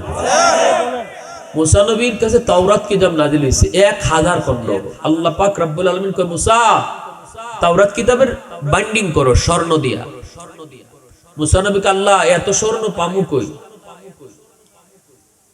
আল্লাহ বলতেছে আমি জান্নাতি একটা পাথর দিলাম, যে পাথরটার আরবি নাম হলো কিমিয়া আর বাংলা নাম হলো পরশ পাথর। এই পরশ পাথরটা আল্লাহ জান্নাত থেকে মুসা নবীরে দিবেন আর বলছেন এই পাথরটা তুমি যেখানে লাগাবা ওখানেই স্বর্ণ হয়ে যাবে। অতএব তুমি তাওরাত 1000 খণ্ড তাওরাতের বাইন্ডিং স্বর্ণ দিয়ে করবা, টেনশন করো, এই পাথর দিলাম পাহাড় নিয়ে লাগাইবা, পুরা পাহাড় স্বর্ণ হয়ে যাবে। মুসা নবী কয় মালিক বুঝলাম স্বর্ণ হইছে, এখন স্বর্ণকার পাই মুখে? আল্লাহ কয় কারণ স্বর্ণকার এত তোমার চাচাতো ভাই। কারণ কিন্তু প্রথমে ভালো আছিল, খারাপ না, প্রথমে কিন্তু খুব ভালো। মুসা নবীর আপন শাস্তলি ভাই, শাস্ত ভাই। আবার মুসা নবী যেমন তাওরাত কিতাব নাজিল হইছে, ওই তাওরাত কিতাবের হাফেজও ছিল, কারণ ভালো আছিল। মুসা নবী ডাক দিছে কারুন এদিকে আয় ভাই, এদিকে আয়, তাওরাতের বাইন্ডিং করা লাগবে। ভাই কি দিয়া? স্বর্ণ দিয়া। কারণ ভাইয়া এত সোনা পাইমু কই? আল্লাহ একটা জান্নাতি পাথর দিছে, এটা যেখানে লাগাবো ওখানে স্বর্ণ হয়ে যায়। তো স্বর্ণের কাম তো তুই পারস, এই পাথরটা আল্লাহ দিছে, স্বর্ণের অভাব নেই। কারণ দেখি পাথরটা, মুসা নবীকে এই যে পাথর, কারণে পাথরটা হাতে নিয়েছে, নিয়ে কয় ঠিক আছে ভাই আপনি কোনো টেনশন করেন না, সব খণ্ডের স্বর্ণের বাইন্ডিং হয়ে যাবে। 1000 খণ্ডের স্বর্ণের বাইন্ডিং হওয়ার পরে মুসা নবী কয় দে পাথরটা দিলা, আল্লাহরে ফেরত দিলাই। কারণে কয় পাথর তো হারাই গেছে। কত বড় বাটফার, চিন্তা করছে। মুসা নবীকে চিনোস আমারে? মুসা নবী নরম না গরম? জোরে কর। মুসা নবী যখন গরম হইতেন তখন শরীরের পশম আমরা কাটা যাবে আছে না, কাটার মতো হারিয়ে যেত, টুপি ছিদ্র হইয়া চুল বেরিয়ে যেত মুসা নবী। এই জন্য মুসা নবী তার শরীরের পশমরে থামাইয়া রাখবার লাগে আগে একটা মোটা কাপড় পরতাম, এটা খালি পশমরে আটকায় রাখবার লাগে। মুসা নবী এত গরম নবী, সে মুসা নবীর ভাই পাথর তো হারাই গেছে। মুসা নবী কোন এই চিনোস আমারে? ভাই চিনি তো, তুমি আমার মারো আর কাটো, পাথর তো হারাই গেছে ভাই, এটা আমি দিতে পারবো না, তুমি আমার মারো আর যা করো। মুসা নবী আল্লাহ ডাকাইতে তো লুক করে লিছে, ঠিক না? নেই আল্লাহ পাক মুসা এই পাথর যে লুকাইছে এটা আমিও জানি, তুমিও জানো, এও জানে। পাথর হারাইছে না বা পাথর লুকাইছে। আল্লাহ এখন কি করবো? ধরে নিতাম নি। আল্লাহ না না ধরো না, দেখি কদ্দুর আগায়, কদ্দুর বাড়ে, সুযোগ দেও হেরে। আল্লাহ পাক কিন্তু নগদ কাউরে ধরে না, সুযোগ দেয়, ঠিক না? এই জন্য আল্লাহর নাম খালিক, আল্লাহর নাম মালিক, আল্লাহ রহমান। আল্লাহ কো বান্দা তোর গুনাহ আমি দেখতেছি, তোরে আমি মুহূর্তের ভিতরে ধরতে পারতাম, ধরি না, সুযোগ দেই। দেখি বান্দা তুই হুচট খেয়ে নে ফিরে আস। আল্লাহ সুযোগ দেয়। কেন আল্লাহ সুযোগ দেয়? কারণ আল্লাহ বান্দারে নিজের হাতে আদর করে বানাইছে। সুবহানাল্লাহ। তারে ধরতে মারতে আল্লাহর কষ্ট লাগে, আল্লাহর মায়া লাগে। এ সুদকুর হইল আল্লাহ তোরে নিজের হাতে বানাইছে, এ ঘুষকুর হইল এরও তো আল্লাহ নিজের হাতে বানাইছে। এই জন্য আল্লাহ তারে মারতে আল্লাহর কষ্ট হয়, মায়া লাগে, আল্লাহ দরদ লাগে। এবার মুসা নবীকে আল্লাহ বলতেছে মুসা ওরে দইরও না মাইরও না, একটু খালি দেখো চেয়ে ও কদ্দুর আগায়, আমি আল্লাহও দেখতেছি। কারণে ফাঁকি দিয়ে এই পাথর পাইয়া হে পাহাড় পর্বত মাটি চাটি যা আছে সব সোনা বানানি শুরু করছে। স্বর্ণ বানাইয়া স্বর্ণের ব্যবসা দেশ বিদেশের সাথে শুরু করছে। ওই যে কারণ হয়ে যায় পৃথিবীর শ্রেষ্ঠ ধনী। কারণ ধনী আছিল না, সম্পদে কোনো অভাব আছিল, এই পরশপাতর ভাইয়া। এবার মুসা নবী একদিন কই কারণ কি রে এত সোনা কই পেলি? এত সোনা কই পেলি? কয় ভাই তোমার হাতের কামাইল। হাতের কামাইল না রে, কোনটা কামাইছো এটা তো আমি জানি, তবে ঠিক আছে দরা একদিন খাইবা। বাটফার হলতে দরা আসেনি না নাই? বাটফারি তুমি যতই করো সময়কালে ধরা কিন্তু আছে, যতই করো। আলিমুল্লাহ কয় হুজুর আমারে আপনি এই কথা জিগায় লাভ নাই, আপনি আপনার মতো চলেন। রাসূল বলতেছে কে আপনি একটু কোন? কয় লাভ হবে না, আমি যতই কষ্টে থাকি আপনি আমার উপকার করবেন না। রাসূল বলতেছেন দেখি না পারি কিনা আপনার উপকার করতে, বলেন। কয় আমি হলাম ইবলিস। কাঁদেন কেন? কয় কাঁদি যে মানুষটারে আমি 60 বছর 70 বছর লাগায় গুনাহগার বানাইলাম, যে মানুষটার পিছনে আমি এত সময় দিলাম, দিয়া তারে জাহান্নামের লাইনে তুললাম, সে কোথায় কোন জায়গায় কোন মাহফিলে গেল আর দিলে দিলে আল্লাহর কাছে তওবা করে ফেললো, আর আল্লাহ মুহূর্তের ভিতরে আমার 60 বছরের সকল সময়কে ডাস্টবিনে ফেলায়া তার সব গুনাহ মাফ করে দেবে। আমি ইবলিস কানবো না তো কি করব? আমার সময়ের দাম আছে, আমি একজন মানুষের পিছনে সময় দিই টার্গেট লইয়া, কিন্তু সব টার্গেট আল্লাহ পাক বাতিল করে দেয় যখনই সে তওবা করে। এজন্য আমি কাঁদতেছি, হায় আমি এত সময় দিয়ে কি হইল? 60 বছরের গুনাহগারকে আল্লাহ পাক তওবার খাতিরে 60 সেকেন্ডে তার গুনাহ মাফ করে দেয়। 70 বছরের গুনাহগারকে আল্লাহ পাক তওবার খাতিরে 70 সেকেন্ডে মাফ করে দেয়। আল্লাহ 70 মাসও লাগায় না, 70 ঘন্টাও লাগায় না। আল্লাহ এই কথা কয় না তুই 70 বছর যখন গুনাহ করছো তো নে তোর তওবাও আমি কবুল করব, তবে 70 বছর পরে। আল্লাহ বলেন না না এমন না বান্দা, তোমার গুনাহ আমি মাফ করব 70 বছরে না, 70 মাসেও না, 70 ঘন্টায়ও না, 70 মিনিটেও না, 70 বছরের গুনাহ 70 সেকেন্ডে মাফ করে দেয়। আমার ভাইরা বন্ধুরা যুবক, এজন্যই আল্লাহ পাক বলেন শোনো, আমার যে বান্দা তওবা করলো, ঈমান আনলো, নেক আমল করলো, আমি আল্লাহ তার পিছনের জীবনের সব গুনাহকে নেকি দ্বারা পাল্টায় দিই। তওবা করার আগে যদি তার গুনাহ পাহাড় পরিমাণ থাকে, আল্লাহ পাক বলেন তার পাহাড় পরিমাণ গুনাহকে আমি পাহাড় পরিমাণ নেকি বানায় দিব। সাগর পরিমাণ গুনাহ যদি হয় রে যুবক, আল্লাহ বলেন বান্দা নিরাশ হইস না, কবরে যাওয়ার আগে আগে শুধু তওবা কর। কখন কোন দিন কোন টাইমে কবরে যাবে কেউ জানে না। এজন্য আল্লাহ কয় এখনই তোমার তওবা করার টাইম। তওবাটা তুমি শুধু করবা, কাউকে শোনাইতে হবে না। চেয়ারম্যানের কাছে যায় নিজের গুনাহ বলতে হয় না, এমপির কাছে যায় নিজের অপরাধ স্বীকার করতে হয় না, ইমাম সাহেবের হাত ধরে তওবা করতে হয় না। এমনকি তোমার পাশে যে যুবক পাশে বসে আছে তাকেও তুমি শোনাইতে হবে না। দিলে দিলে শুধু কইবা মালিক ভুল করেছি, যা করেছি ভুল করেছি গো।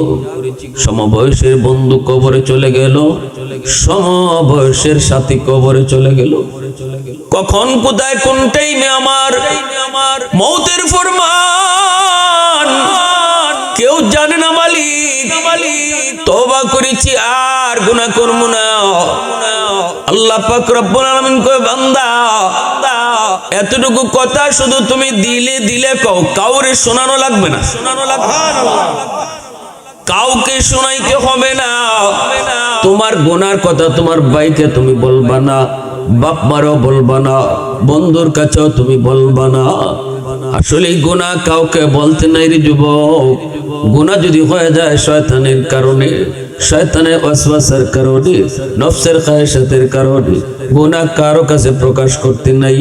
কারণ গুনাহ যদি আমি কারো কাছে প্রকাশ করে ফেলি, এই মানুষটা হাসরের মাঠে আমার বিরুদ্ধে আল্লাহর কাছে নালিশ দিব। কইব মালিক আমাকে তুমি জাহান্নামে দিতেছো, কিন্তু ওরে তুমি কেমনে জান্নাতে দাও? আমি তোর গুনাহ এটা জানি ওটা জানি, সে নিজের মুখে আমাকে বলছে। তখন আল্লাহ আফসোস করবেন আর বলবেন বান্দা তোর গুনাহ আমি লুকায় রাখতে পারলাম, কিন্তু তুই তোর গুনাহটা লুকাইতে পারলি না। আমি আল্লাহ তোর গুনাহটা কাউরে শুনাই নাই, কিন্তু তুই তোর নিজের গুনাহ লুকাইতে পারলি না। কেন তুই গুনার সাক্ষী বানাইলি? কেন তুই তোর গুনার সাক্ষী বানাইলি? আমি আল্লাহ জানি আর তুই জানো, এত দুর্বি তুই সীমাবদ্ধ রাখতি। কোনো না কোনো এক সময় আমি আল্লাহ তোরে মাফ করে দিতাম। এজন্য আল্লাহ পাক কয় বান্দা শোন, তওবার কথা তুমি কাউকে বলতে হবে না, কাউকে শোনাইতে হবে না, কারো হাত ধরে তওবা করতে হবে না। দিলে দিলে শুধু আমি আল্লাহর কাছে তুমি দিলের কান্না কান্দো, দিলের কান্না তুমি কান্দো, চোখ দিয়ে এক ফোঁটা পানি তুমি বের করো। আমি আল্লাহ কথা দিলাম বান্দা শুন, তোর গুনাহ যেই পরিমাণ আছে ওই পরিমাণ গুনাহকে আমি নেকি বানায় দিব। কারণ আমি তওবাকারী তওবাকে এত ভালোবাসি, এত মায়া করি। হাসরের ময়দানে যখন একজন আরেকজনকে আমল নামা দেখাবে, তখন তওবাকারী যখন তার আমল নামা একজনকে দেখাবে, ওই মানুষটা কইব তোর আমল নামার ভিতরে এই জায়গাটা খালি কেন দেখা যায়, এই জায়গাটা গ্যাপ কেন দেখা যায়? মনে হয় এখানে তোর গুনাহ ছিল, আল্লাহ তোকে দয়া করে মাফ করে দিয়েছে, আল্লাহর দয়ায় তুই জান্নাত পেয়েছো। এতটুকু শরম যেন তওবাকারীরে কেউ দিতে না পারে। আল্লাহ বলে ওই গ্যাপটারে আমি আল্লাহ গ্যাপ রাখি না, বরং গুনার গ্যাপটারে আমি আমার পক্ষ থেকে নেকি দ্বারা ভরে দে। প্রশংসা করব কার? একটু জোরে কও না কার? আর একটু জোরে কও না কার? আলহামদুলিমান কদ্দারা খায়রাও ওয়া খাবালা, আলহামদুলিমান কদ্দারা খায়রাও ওয়া খাবালা, ওয়া শুকরু লিমান সাওয়ারা হুসনাও ওয়া জামালা, ফরদুন সামাদুন আন সিফাতিন খালকি বারিউন রব্বুন আযালিয়ুন খালাকাল খালকা কামালা লা জিদ্দা ওয়ালা নিদ্দা ওয়ালা হাদ্দা লিমাওলা লা জিদ্দা ওয়ালা নিদ্দা ওয়ালা হাদ্দা লিমাওলা আল আনা কামা কানা ওয়া লাম ইয়ালকা যাওয়ালা আল আনা কামা কানা ওয়া লাম ইয়ালকা যাওয়ালা। মুসলমানের আওয়াজ কো আল্লাহু আকবার। বাইরা বন্ধুরা জন্য বলতেছিলাম রে যুবক, একটু খেয়াল করে শোনো। আল্লাহ পাক রব্বুল আলামিন কয় ইন্নাল্লাহা ইউহিব্বুত তাওয়াবিন ওয়া ইউহিব্বুল মুতাতাহহিরিন। আল্লাহ পাক রব্বুল আলামিন কয় আমি তওবাকারীদেরকে ভালোবাসি, আমি যারা গুনাহ করে না তাদেরকেও ভালোবাসি। আল্লাহ পাক দুনো দলকে ভালোবাসেন, কিন্তু কোন দলের ভালোবাসার কথা আল্লাহ আগে আনলেন? গুনাহ করার পর যারা তওবা করে তাদের ভালোবাসার কথাটা আল্লাহ আগে নিয়ে আসলেন। আর যারা গুনাহ করেই না, পাক ও পবিত্র, তাদেরকে আল্লাহ ভালোবাসে, কিন্তু তাদের ভালোবাসার কথা আল্লাহ পরে নিছেন। কষ্ট আসতে কেন? সুবহানাল্লাহ বলেন। চিন্তা করছেন? যে মানুষটা আল্লাহর ডোরে গুনাহ করেই না, গুনাহ থেকে দূরে, আল্লাহ তাকেও ভালোবাসে। আর যে গুনাহ করার পরে আল্লাহর কাছে সারেন্ডার করে ফেলে, আল্লাহ ভুল করে ফেলেছি, মালিক মাফ করে দাও, আল্লাহ তাকেও ভালোবাসে। তবে দুইজনের ভালোবাসার মধ্যে যে গুনাহ করে না তার ভালোবাসার কথা পরে নিছে, আর যে গুনাহ করার পর তওবা করে ফেলে তার ভালোবাসার কথা আল্লাহ আগে নিয়ে আসে। সুবহানাল্লাহি ওয়া বিহামদিহি সুবহানাল্লাহ। এজন্য গুনাহ হয়ে যাওয়াটা বড় অন্যায় না, গুনাহ হয়ে যাওয়াটা বড় অপরাধ না। সবচেয়ে বড় অপরাধ হলো গুনাহ হওয়ার পরে বা গুনাহ করার পরে যদি কেউ তওবা না করে, গুনাহ করার পরে যদি সে বারবার গুনাহ করে, গুনাহ করার পরে যদি সে আল্লাহর কাছে সারেন্ডার না করে, তাহলে এটা হলো গুনাহ করার চেয়েও বড় অপরাধ। গুনাহ তো হয়ে যাবে। শয়তান চ্যালেঞ্জ করে আসছে আল্লাহর সাথে, আল্লাহ যে মানুষের কারণে আজ আমি জাহান্নামী, জান্নাত থেকে বিতাড়িত, এই মানুষ কেমন করে জান্নাতে দেয় আমি ইবলিস দেখব। শয়তান আল্লাহর সাথে চ্যালেঞ্জ করে আসছে, আমি তার ডানে বামে সামনে পিছনে ষড়যন্ত্রের সব জাল বিছায় রাখবো, যাবে কোন দিকে? জালে আটকায় ফেলবো। আল্লাহ বলে তুই যত পারস ডালে আটকাইস, কিন্তু যখনই আমার বান্দা খালি তওবাটা করব, সাথে সাথে আমি সব গুনাহ মাফ করে দেব। সুবহানাল্লাহি ওয়া বিহামদিহি সুবহানাল্লাহ। আমার ভাইরা বন্ধুরা যুবক, এজন্য বলতেছি একটু মন দিয়া শোনো। এই আয়াত নাযিল হওয়ার পর হযরত আবু বকর সিদ্দিক রাদিয়াল্লাহু তাআলা আনহু আর হযরত ওমর ফারুক রাদিয়াল্লাহু তাআলা আনহু দুজন হলেন নবীজির চার খলিফার ভিতরে প্রথম দুই খলিফা। সবচেয়ে বড় সাহাবী আবু বকর ওমর, দুজনের সাথে নবীজির একটা সম্পর্ক ছিল। দুজন হলেন নবীজির শ্বশুর। আবু বকর আর ওমর নবীজির কি হন? আর একটু জোরে কও, কি হন? আর পরের দুইজন উসমান আর আলী হলেন রাসূলের জামাতা, রাসূলের মেয়ের জামাই। পরের দুইজন হলেন জামাই, আর প্রথম দুইজন হলেন নবীর শ্বশুর। ঠিক না? জানেননি? এগুলা ইসলামের বেসিক নলেজ। যুবক, আমি বলি না যে আমার মতো আপনারা ওয়াজ করেন, তাফসীর করেন, এটা বলি না, আমরা এই কথা বলবো না, কিন্তু এজ এ মুসলিম হিসেবে তোমার বেসিক নলেজ থাকা দরকার আছে না? ইসলামের মৌলিক জ্ঞানটা থাকা দরকার। কলেজে পড়া দোষ নয়, ভার্সিটিতে পড়া দোষ নয়, স্কুলে পড়া দোষ নয়। আমরা বলি না যে সব মাদ্রাসায় ভর্তি হয়ে যাও, সব মুফতি সাহেব আর হাফেজ সাহেব হয়ে যাও। সব যদি হাফেজ সাহেব হয়ে যায় ডাক্তার হবে কে? সব যদি মুফতি সাহেব হয়ে যায় পাইলট হবে কে? অতএব সব কিছুরই দরকার। মুফতি সাহেবের যেমন দরকার এমন ডাক্তারেরও দরকার, হাফেজ সাহেবের যেমন দরকার এরকম পাইলটেরও দরকার। আমরা শুধু একটা কথাই বলবো, তুমি যেখানে থাকো, যে অবস্থায় আছো থাকো, দিলের ভিতরে শুধু আল্লাহকে বসে রাখো। ঠিক কিনা? জোরে বলো। শহীদ উসমান হাদি যুবক তোমাদেরকে দেখায় গেছে কোন পথে তুমি চলবা, কোন পথে তুমি চলবা, কোন পথে চললে পরে আল্লাহ খুশি হয়। কলেজে পড়ো আল্লাহরে খুশি রাখা যায়, কোন পথে হাঁটলে পরে ভার্সিটিতে পড়ো আল্লাহরে খুশি করা যায়। সর্বদা আল্লাহর উপর ভরসা নিয়ে চলতো, কথায় কথা আল্লাহর উপর তাওয়াক্কুলের কথা বলতো। কোন পরাশক্তির ভয় তার দিলে ছিল না, ভয় ছিল একমাত্র শুধু কার? আরো জোরে বলো, কার? এজন্য দিলের ভিতরে খাঁটি ঈমান আর খাঁটি দেশপ্রেম যার দিলে থাকবে তারে আল্লাহ পাক দুনিয়া তো সম্মানী বানায় দেবে, দুনিয়া তো সম্মানী বানায় দিবে। এজন্য বলি উসমান হাদি ভার্সিটিতে পইরা যদি এত সুন্দর কোরআন তেলাওয়াত করতে পারে, শহীদ উসমান হাদি ভার্সিটিতে পইরাও যদি সে এতটা ঈমানের উপর মজবুত থাকতে পারে, তুমি কেন পারবা না? ইসলামের জ্ঞান যদি তার এতটাই থাকে, তুমি কেন পারবা না?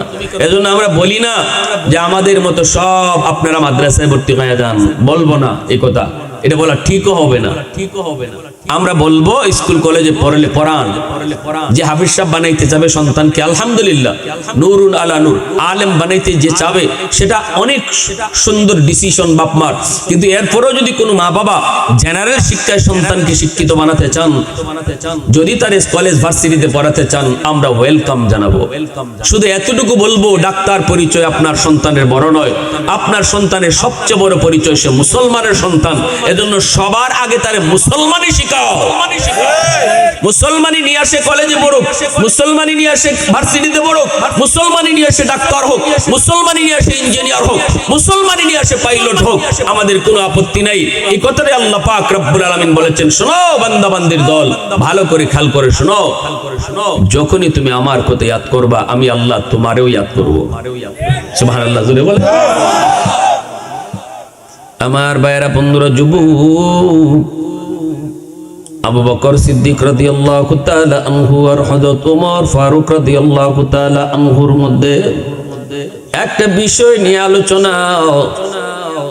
হযরত আবু বকর সিদ্দিক রাদিয়াল্লাহু তাআলা আনহু ভিতরে সবচেয়ে বড় দামি, নবীজির পরে তার মাকাম, উম্মতের সবার উপরে তার মর্যাদা।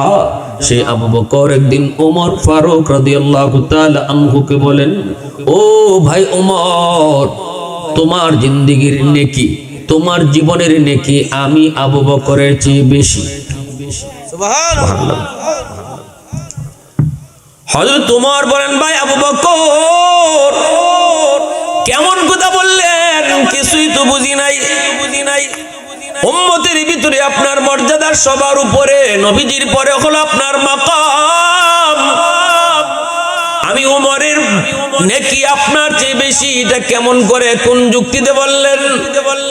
আবু বকর সিদ্দিক বলেন, ভাই ওমর আমি কোন যুক্তিতে বলি নাই, আমি আল্লাহ পাকের একটা কোরআনের আয়াত দিয়ে দলিল দিছি, ওই দলিলের ভিত্তিতে আমি বলছি তোমার নেকি বেশি, আমি আবু বকরের জীবনের নেকি তোমার চেয়ে কম।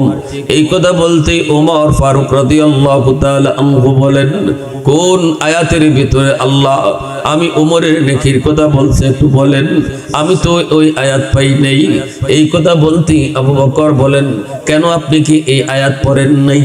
ইল্লা মান তাবা ওয়া আমানা ওয়া আমিলা আমালান সালিহা ফাউলাইকা ইউবাদদিলুল্লাহু সাইয়্যাতিহিম হাসানাত। কেউ যদি তওবা করে, আল্লাহ পাক তার গুনাহ যেই পরিমাণ থাকে ওই পরিমাণ গুনাহকে আল্লাহ নেকি বানায় দেয়। এই আয়াতকে আপনি পড়েন নাই? হযরত ওমর বলেন, আয়াত তো আমিও পড়েছি, কিন্তু এই আয়াতের ভিতরে আল্লাহ পাক আমার নেকির কথা কোথায় বললেন? এই কথা বলতে আবু বকর কই, ভাই ওমর আমার একটা প্রশ্নের জবাব দাও, ইসলাম গ্রহণ করার আগে তোমার গুনাহ আমি আবু বকরের চেয়ে কম ছিল না বেশি ছিল? হযরত ওমর বলেন, আমার গুনাহটা তো বেশি ছিল। আবু বকর বলেন, আমিও বলি তোমার গুনাহ বেশি ছিল, ইসলাম গ্রহণের আগে তোমার গুনাহ বেশি ছিল।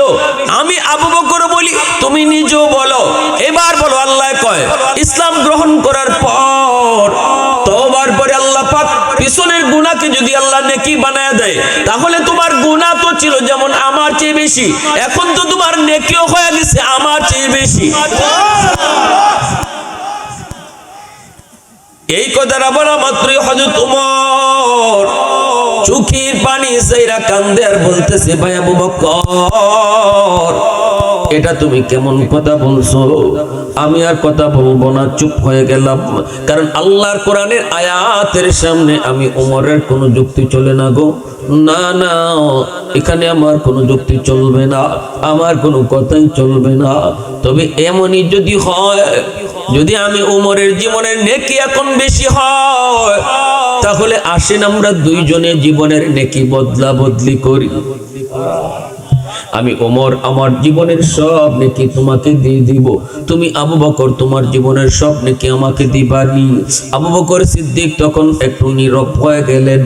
যেই মাত্র নীরব, হযরত ওমর তখন বলেন, ভাই আবু বকর, জীবনের সব নেকি তোমার দিতে হবে না, আমি ওমর আমার জীবনের সব নেকি দিয়ে দিব, তুমি শুধু তোমার জীবনের এক রাতের নেকি দিবানি। আর আস্তে কোন সুবহানাল্লাহ, আর একটু জোরে করুন না সুবহানাল্লাহ, আর জোরে করুন না সুবহানাল্লাহ। প্রশংসা করব কার? জোরে কও না কার? ওয়াহদাত কি হিফাজত নেহি বেকুওয়াতে বাজু, ওয়াহদাত কি হিফাজত নেহি বেকুওয়াতে বাজু, आती नहीं कुछ कमी है अक्ल खुदा दा, आती नहीं कुछ कमी है अक्ल खुदा दा। ऐ मर्द खुदा तुझको कुव्वत नहीं हासिल, जा बैठ किसी गार में अल्लाह को कर याद, जा बैठ किसी गार में अल्लाह को कर याद। মুসলমানের আওয়াজ এখন আল্লাহু আকবার। এত সুন্দর কথা, এত সুন্দর কথা যখন হযরত ওমর পেশ করলেন, সাথে সাথে আবু বকর সিদ্দিক বলতেছেন, ভাই ওমর, এটা কোন রাতের নেকি তুমি চাইতেছো? জানতে হইব না? আমি ওমর আমার জিন্দেগীর সব নেকি তোমাকে দিয়ে দেব, তুমি শুধু তোমার জিন্দেগীর এক রাতের নেকি দিবা। সুবহানাল্লাহ, সুবহানাল্লাহ। আবু বকর সিদ্দিক বলি, রে ভাই ওমর, এটা কোন রাতের কথা তুমি বলছো? হযরত ওমর চোখের পানি দরদর করে সেরে কাঁদেন আর বলেন, ভাই আবু বকর, যেই রাতে তুমি আমার মায়ার নবীর সাথে মক্কা থেকে মদিনায় হিজরত করেছো, ওই রাতের নেকিটা আমাকে দিবানি। যেই রাতে তুমি দরজার পাশে দাঁড়ায় দাঁড়ায় 40টা রাত তুমি কাটাইছো, আমার নবী তোমাকে ইশারা দিয়েছিলেন, আবু বকর, কোন এক রাতে তোমাকে নিয়ে আমি হিজরত করব। 40 দিন আগে নবী তোমাকে বলেছিলেন, এরপর থেকে তুমি কোন রাতে বিছানায় পিঠ লাগাও না, দরজার পাশে দাঁড়ায় দাঁড়ায় তুমি সারা রাত কাটিয়ে দিয়েছো।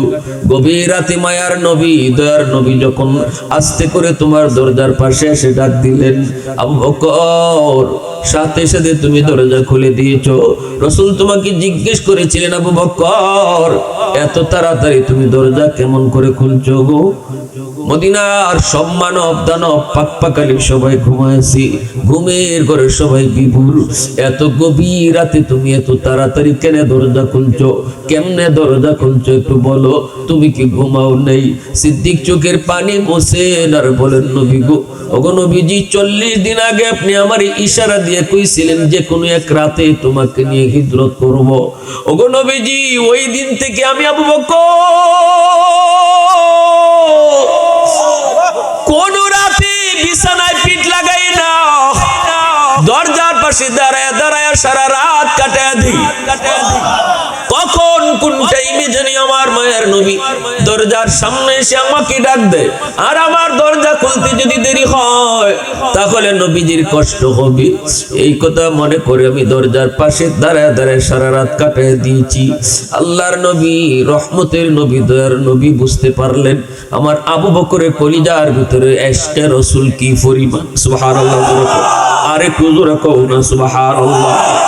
ऐ हबीबे किबरिया तुम पर सलाम, ऐ हमारे दिल रुबा तुम पर सलाम, दिल सदा कहता रहा तुम पर सलाम, ऐ इमामुल अंबिया तुम पर सलाम। मुसलमाনের আওয়াজে কো আল্লাহু আকবার। ও ভাই আবু বকর এখানেই শেষ নয়, আমার মায়ার নবীকে নিয়ে তুমি হিজরত শুরু করেছো। যেই গর্তের ভিতরে গুহার মধ্যে আশ্রয় নিয়েছিল গারে সুর, ওই গাড়টা হলো পাহাড়ের অনেক উপরে। এই গাড়ের মধ্যে উঠতে গেলে পাহাড় বায়া বায়া উঠতে হয়, অনেক উঁচু পাহাড়। এখনো যারা মক্কা মদিনায় যান, আপনাদেরকে জিয়ারা করানোর সময় সেই গারে সুর দেখানো হয়, সাহস হয় না। আমি 3 বার আল্লাহ আমাকে নেওয়াইছে, কিন্তু একবারও সাহস করতে পারিনি। ওই গুহা পর্যন্ত উঠতে সাহস হয় না। এখন তো সৌদি সরকার রাস্তা করে দিয়েছে রে যুবক, জায়গায় জায়গায় পানির ব্যবস্থা, জায়গায় জায়গায় জুসের ব্যবস্থা রয়েছে, জায়গায় জায়গায় স্টপিদের ব্যবস্থা রয়েছে, দোকানপাট রয়েছে। নবীর জমানায় কোনো দোকানপাট ছিল না, পাহাড়ে বায়া বায়া সেই গুহায় পৌঁছতে কোনো রাস্তাও ছিল না। পাথরের উপর পা দিয়া দিয়া সেই গুহায় গিয়া উঠতে হতো। হয়তো তোমার কান্দে আর বলতেছে ভাই আবু বকর, ওই পাহাড়ের নিচে যায় তুমি আমার মায়ের নবীকে পাহাড় বাওয়াও নাই, মায়ার নবীকে তোমার পিঠে তুমি তুলছো। এত উঁচা পাহাড়, ওই পাহাড়ে তুমি আমার নবীর নিজের কাঁধের মধ্যে লইয়া নিজে বায়া বায়া সেই গুহায় গিয়া পৌঁছছো। ও ভাই আবু বকর, ওই একটা রাতের নেকি আমি উমর রে তুমি দিবানি। এক রাতের নেকি পাইলে আমি উমর জীবনের সব নেকি তোমার দিয়ে দিব।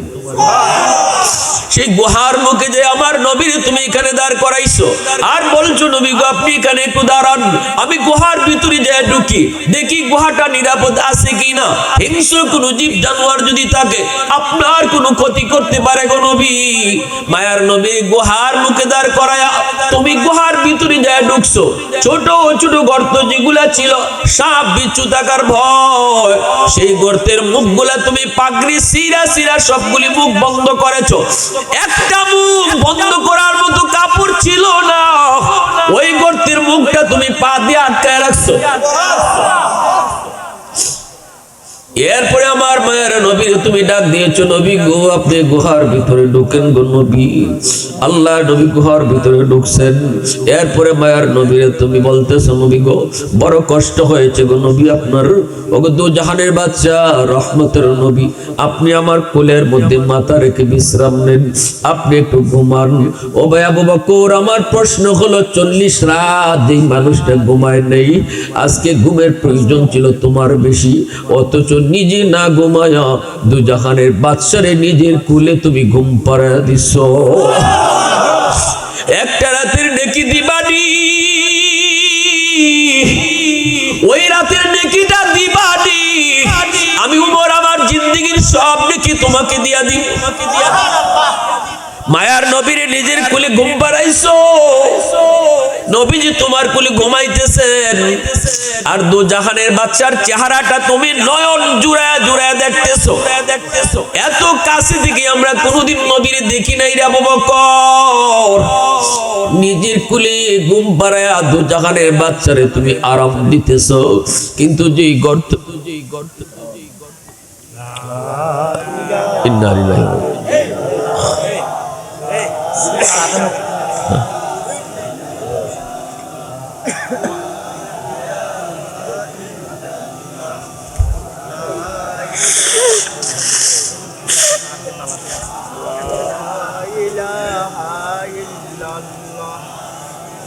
দাদা শুনলে ভালো আছে না? দাদা শুনলে ভালো নেই। দেখো কইছি আমার লা ইলাহা ইল্লাল্লাহ, লা ইলাহা ইল্লাল্লাহ, লা ইলাহা ইল্লাল্লাহ, লা ইলাহা ইল্লাল্লাহ, লা ইলাহা ইল্লাল্লাহ, লা ইলাহা ইল্লাল্লাহু মুহাম্মাদুর রাসূলুল্লাহ। জোরে সুরে বলি সাল্লাল্লাহু আলাইহি ওয়াসাল্লাম। হযরত ওমর তখন বলতেছেন, ভাই আবু বকর, যেই গর্তটা তুমি পা দিয়ে আটকায় রাখছো, ঘটনাক্রমে এই গর্তের মধ্যেই ছিল বিষাক্ত সাপ। সাপে দিল তোমার পায়ে কামড়। বিষাক্ত সাপের বিষের যন্ত্রণা যে সাপের কামড় খায় সেই শুধু বুঝে, আর কেউ বুঝবে না। ভাইরা বন্ধুরা, ওই দিন কিন্তু ভাই আবু বকর তুমি সাপের যন্ত্রণা কিরিমিরি খায় তুমি হজম করেছো, বডিটা নড়াচড়া করো নাই, আওয়াজও করো নাই, হাউমাউ করে কাঁদো নাই, এমনকি তোমার বডিটা পর্যন্ত নড়াচড়া করো নাই, দাঁতে দাঁতে কামড় খায় তুমি হজম করেছো। কারণ তোমার কোলে দুজাহানের বাচ্চা ঘুমায়, দুজাহানের বাচ্চার ঘুম ভাঙলে কষ্ট হবে, এজন্য সাপের বিষটা তুমি হজম করে ফেলছো। আল্লাহু আকবার। এরে ভাই আবু বকর, ওই রাতের নেকি আমি উমরে দিবানি, ওই একটা রাতের নেকি আমাকে তুমি দিবানি, আমি উমর তোমাকে আমার জীবনের সব নেকি দিয়া দিব। ভাইরা বন্ধুরা, এবার আল্লাহর নবী, রহমতের নবী, মায়ার নবী আবু বকরের কোলে ঘুমান। আবু বকর সিদ্দিকের চোখ দিয়ে কিন্তু পানি বের হইতেছি, সাপের বিষের যন্ত্রণা। 1 ফোঁটা 2 ফোঁটা পানি রসুলের পবিত্র গাল মুবারকে পড়ে গেছে। নবীজির গাল মুবারকে আবু বকরের চোখের পানি পড়া মাত্রই নবীর ঘুম ভেঙে গেছে। এইবার নবীজি ঘুম থেকে উঠে দেখে আবু বকর সিদ্দিকের চেহারাটা কালো হয়ে গেছে। নবীজি ডাক দেয়া বলতেছেন, আবু বকর কাঁদো কেন দোস্ত, দোস্ত কাঁদো কেন? সিদ্দিক বলতেছে, নবী গো আমারে সাপে কামড় মারছে। আল্লাহ নবী কই আমারে ডাক দিলা না কেন? আবু বকর সিদ্দিক বলতেছে, নবী গো ডাক দিলে আপনার ঘুম ভাঙবে, আপনার ঘুম ভাঙাতে আমি আবু বকর রাজি না, প্রয়োজনে সাপের কামড়ে আমি মরে যেতে রাজি আছি। আল্লাহু আকবার। জোরে কর। মোহাব্বত কারে কয়? রাসূলের প্রতি ইশক আর ভালোবাসা কারে কয়? আল্লাহু আকবার। জোরে কও। নবীজির আশিক কারে কইরে যুবক? আশিক রাসূল শুধু মুখে মুখে করার বিষয় নয়, আশিক রাসূল মুখে দাবি করার বিষয় নয়, আশিক রাসূল হলো কাজে প্রমাণ করা। সিদ্দিক কত বড় আশিক রাসূল চিন্তা করো। আবু বকর সিদ্দিক এইবার মায়ার নবী, দয়ার নবী তার পবিত্র লব মুবারক আঙ্গুলের মধ্যে লইয়া রাসূল তার ওই কাটা জায়গার মধ্যে লাগায় দিছেন। কি পরিমাণ অ্যান্টিবায়োটিক, হাই অ্যান্টিবায়োটিক আল্লাহ পাক নবীর লবের মধ্যে রাখছেন। লাগানো মাত্রই সাপের বিষ সাথে সাথে পানি হয়ে গেছে। এবার রাসূল ডাক দিলেন, সাপ গর্ত থেকে বের হ। আমার দোস্তরে তুই কেন কামড় দিছো? জবাব দে। আল্লাহু আকবার। খাসাইসুল কুবরা নামক কিতাবের ভিতরে লিখেন, সাথে সাথে সাপটা গর্তের ভিতর থেকে বের হয়ে আসলো। আল্লাহর নবী জানতে চাইলেন, বল আমার দোস্তরে তুই কেন কামড় দিয়েছো? সাথে সাথে সাপে আল্লাহর কাছে জবান চায়। আল্লাহ মুহূর্তের ভিতরে সাপের জবান খুলে দিছে। এই ক্ষমতা আল্লাহর আছে দিনে নাই। আল্লাহ চাইলে মানুষের জবান আল্লাহ কেড়ে নিতে পারে, আল্লাহ চাইলে গাছের জবানও আল্লাহ খুলে দিতে পারে, আল্লাহ চাইলে সাপ বিচ্ছুর জবানও আল্লাহ খুলে দিতে পারে। জবান দেওয়ার মালিক কে? আর রহমান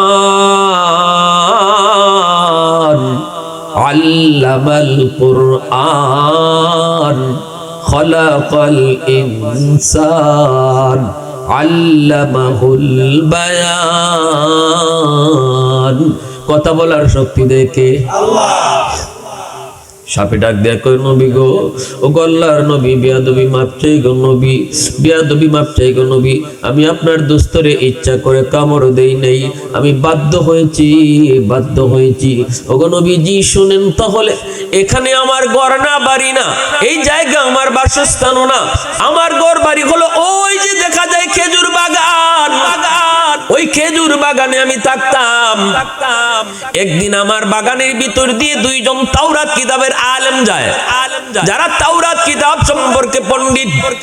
এই দুজন একজন আর একজনের ডাক দেখো, দোস্ত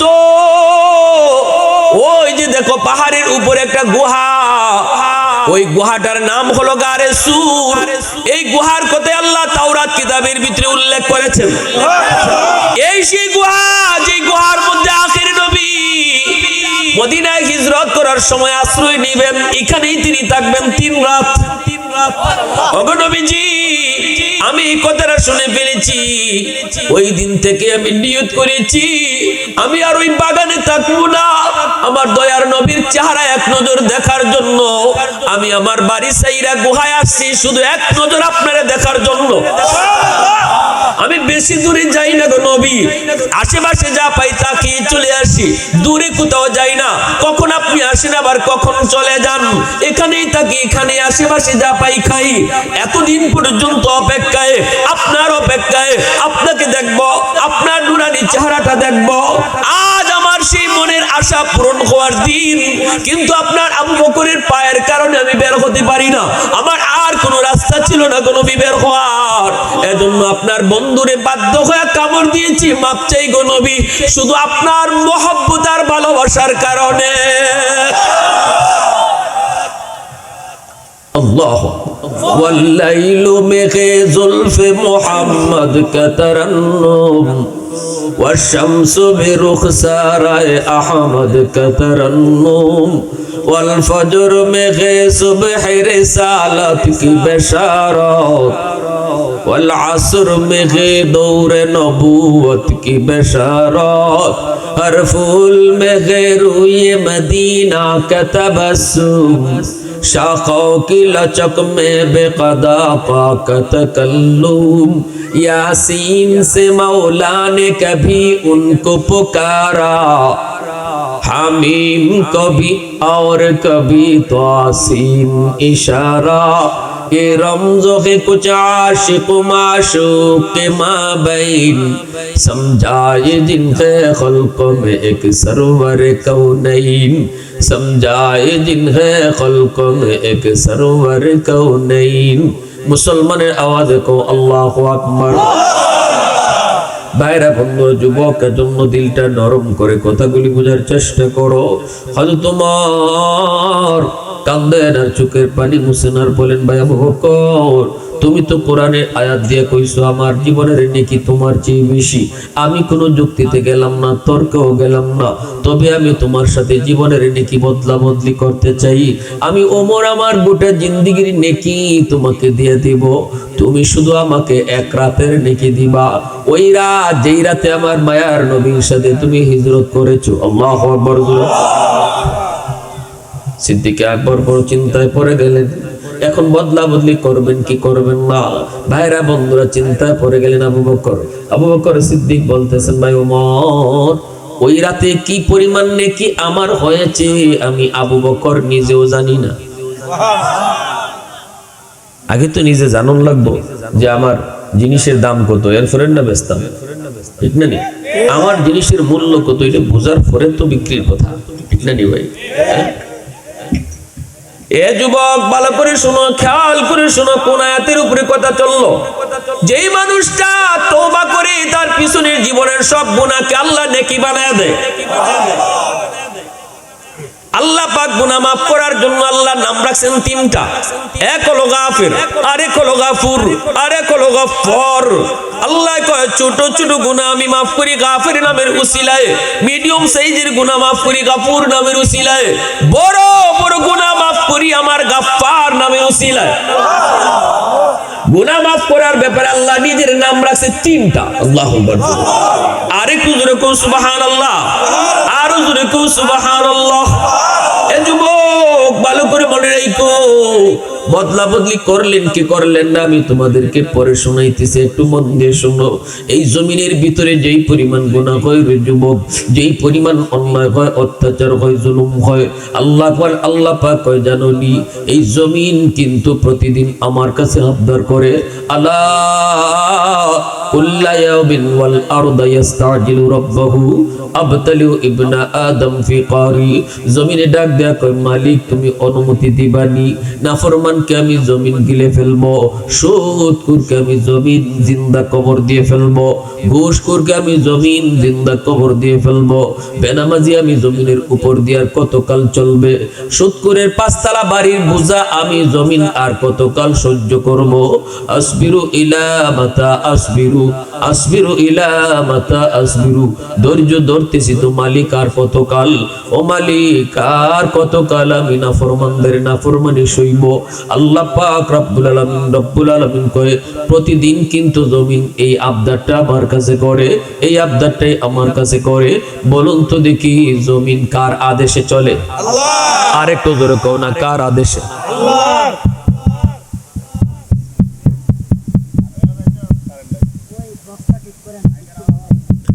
জমিন কার আদেশে চলে? আল্লাহ। আল্লাহর আদেশে চলে। এজন্যই আল্লাহ পাক রব্বুল আলামিন কয় জমিন আমার কাছে আবদার করে, তোদের গুনার কারণে জমিন কাঁপুনি দিতে চায়। শুক্রবারে 5.9 পয়েন্টের একটা ভূমিকম্প গেছে, বাংলাদেশ কাঁপাই গেছে। ঢাকা শহরে আমরা এমনও দেখেছি সোশ্যাল মিডিয়ায়, সন্তান তুইয়া বাপ মা দৌড় দিছে, খবর নাই। মাত্র 5.9 পয়েন্ট। আল্লাহ পাক কয় এমন 5 আর 9, 10 আর 20 নয়, তোদের গুনার কারণে জমিন প্রতিদিন আমার কাছে কয় আল্লাহ কোন একটু 100% ভূমিকম্প দিই। সুবহানাল্লাহ। 100% ভূমিকম্প যদি দেওয়া হয় রে যুবক, বলো তো জমিন খুঁজে পাওয়া যাইবনি? পাওয়া যাইবনি খুঁজা। 5.9 পয়েন্টের ভূমিকম্প, এটাও যদি কয়েক সেকেন্ড থাকতো তাইলে খবর হয়ে গেছিল। 1-2 মিনিট থাকলেই তো খবর হয়ে গেছিল। ঢাকা শহরে অর্ধেক বিল্ডিং ওই সব পড়ে যেত, ঠিক না ভাই? সেখানে জমিন আল্লাহ আর কত নাফরমানি দেখব। আল্লাহ ওই বেনামাজি আমি জমিনের উপর দিয়ে আর কত কাল হাঁটবে? গাঞ্জাখোর আমি জমিনের উপর দিয়ে কত কাল আর হাঁটবে? আমি জমিন তার লোড আর কতদিন নিব? সুবহানাল্লাহ। আল্লাহ তার লোড আমি কতদিন আর নিব? অনুমতি দাও আবদালু ইবনা আদম ফি কারি, আমার উদরে নিয়ে নেই। কারুনের নিচে না জমিনে? মুসা নবী খালি বয়ান করতে উঠছেন, এমনি কারণে মুসা নবীর বিরুদ্ধে একটা অপবাদ দিয়ে দিছে। কেন দিছে? মুসা নবী কারণের কাছে যাকাত চাইছিলেন। কারণে কই কের যাকাত? আবার তোমার আল্লাহ কি ফকির হয়ে গেছে নাকি?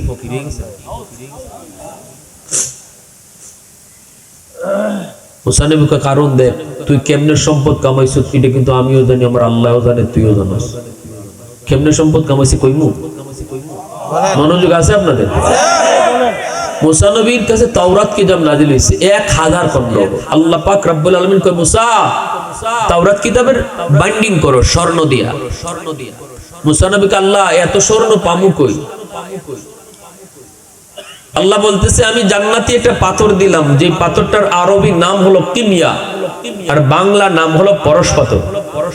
এই পরশ পাথরটা আল্লাহ জান্নাত থেকে মুসা নবীরে দিয়েছেন আর বলছেন এই পাথরটা তুমি যেখানে লাগাবা ওখানেই স্বর্ণ হয়ে যাবে। অতএব তুমি তাওরাত 1000 খণ্ড তাওরাতের বাইন্ডিং স্বর্ণ দিয়ে করবা, টেনশন করো। এই পাথর দিলাম, পাহাড় নিয়ে লাগাইবা, পুরা পাহাড় স্বর্ণ হয়ে যাবে।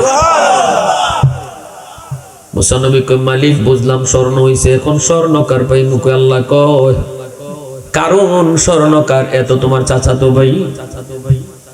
কারণ কিন্তু প্রথমে ভালো আছিল, খারাপ না, প্রথমে কিন্তু খুব ভালো। মুসা নবীর আপন শাস্তলি ভাই, শাস্তো ভাই। আবার মুসা নবী যেমন তাওরাত কিতাব নাযিল হইছে, ওই তাওরাত কিতাবের হাফেজও ছিল, কারণ ভালো আছিল। মুসা নবী ডাক দিছে কারুন, এদিকে আয় ভাই, এদিকে আয়, তাওরাতের বাইন্ডিং করা লাগবে। ভাই কি দিয়া? স্বর্ণ দিয়া। কারণ ভাইয়া এত সোনা পাইমু কই? আল্লাহ একটা জান্নাতি পাথর দিছে, এটা যেখানে লাগাবো ওখানে স্বর্ণ হয়ে যায়। তো স্বর্ণের কাম তো তুই পারস। এই পাথরটা আল্লাহ দিছে, স্বর্ণের অভাব নেই। কারণ দেখি পাথরটা, মুসা নবীকে এই যে পাথর, কারণে পাথরটা হাতে নিছে, নিয়ে কয় ঠিক আছে ভাই আপনি কোনো টেনশন করেন না, সব খণ্ডের স্বর্ণের বাইন্ডিং হয়ে যাবে। 1000 খণ্ডের স্বর্ণের বাইন্ডিং হওয়ার পরে মুসা নবী কয় দে পাথরটা দিলে আল্লাহরে ফেরত দিলাই। কারণ পাথর তো হারাই গেছে। কত বড় বাটপার, চিন্তা করছে। মুসা নবীকে সিনোস আমারে, মুসা নবী নরম না গরম? মুসা নবী যখন গরম হইতেন তখন শরীরের পশম আমরা কাটা যাবে আছে না, কাটার মতো হারিয়ে যেত। টুপি ছিদ্র হইয়া চুল বেরিয়ে যেত মুসা নবী। এই জন্য মুসা নবী তার শরীরের পশমরে থামাইয়া রাখবার লাগে আগে একটা মোটা কাপড় পরতাম, এটা খালি পশমরে আটকায় রাখবার লাগে। মুসা নবী এত গরম নবী, সে মুসা নবী রকম ভাই পাথর তো হারাই গেছে। মুসা নবী কোন এই চিনোস আমারে? ভাই চিনি তো, তুমি আমার মারো আর কাটো, পাথর তো হারাই গেছে ভাই, এটা আমি দিতে পারবো না, তুমি আমার মারো আর যা করো। মুসা নবীকে আল্লাহ ডাকাইতে তো লুক করে নিছে, ঠিক না নেই? আল্লাহ পাক কয় মুসা এই পাথর যে লুকাইছে এটা আমিও জানি, তুমিও জানো, এও জানে। পাথর হারাইছে না, বা পাথর লুকাইছে। আল্লাহ এখন কি করব? ধরে নিতাম নি। আল্লাহ কয় না না ধরো না, দেখি কদ্দুর আজ্ঞায়, কদ্দুর বাড়ে, সুযোগ দেও হেরে। আল্লাহ পাক কিন্তু নগদ কাউরে ধরে না, সুযোগ দেয়, ঠিক না? এই জন্য আল্লাহর নাম খালিক, আল্লাহর নাম মালিক, আল্লাহ রহমান। আল্লাহ কয় বান্দা তোর গুনাহ আমি দেখতেছি, তোরে আমি মুহূর্তের ভিতরে ধরতে পারতাম, ধরি না, সুযোগ দেই। দেখি বান্দা তুই হুচট খেয়ে নে, ফিরে আস। আল্লাহ সুযোগ দেয়। কেন আল্লাহ সুযোগ দেয়? কারণ আল্লাহ বান্দারে নিজের হাতে আদর করে বানাইছে। সুবহানাল্লাহ। তারে ধরতে মারতে আল্লাহর কষ্ট লাগে, আল্লাহর মায়া লাগে। এ সুদকুর হইল আল্লাহ তোরে নিজের হাতে বানাইছে, এ ঘুষকুর হইল এরও তো আল্লাহ নিজের হাতে বানাইছে। এই জন্য আল্লাহ তারে মারতে আল্লাহ কষ্ট হয়, মায়া লাগে, আল্লাহ দরদ লাগে। এবার মুসা নবীকে আল্লাহ বলতেছে, মুসা ওরে দইরো না, মাইরো না, একটু খালি দেখো চেয়েছে ও কদ্দুর আগায়। আমি আল্লাহও দেখতেছি। কারণে ফাঁকি দিয়ে এই পাথর ফাইয়া হে পাহাড় পর্বত মাটি চাটি যা আছে সব সোনা বানানি শুরু করছে। স্বর্ণ বানাইয়া স্বর্ণের ব্যবসা দেশ বিদেশের সাথে শুরু করছে। ওই যে কারণ হয়ে যায় পৃথিবীর শ্রেষ্ঠ ধনী। কারণ ধনী আছিল না, সম্পদে কোনো অভাব আছিল, এই পরশ পাথর ভাইয়া। এবার মুসা নবী একদিন কয় কারণ কি রে এত সোনা কই পেলি? এত সোনা কই পেলি? কয় ভাই তোমার হাতের কামাই। হাতের কামাই না রে, কোনটা কামাইছে এটা তো আমি জানি। তবে ঠিক আছে দরা একদিন খাইবা। বাটফার বলতে দরা আসেনি না নাই? বাটফারি তুমি যতই করো সময়কালে দরা কিন্তু আছে, যতই করো।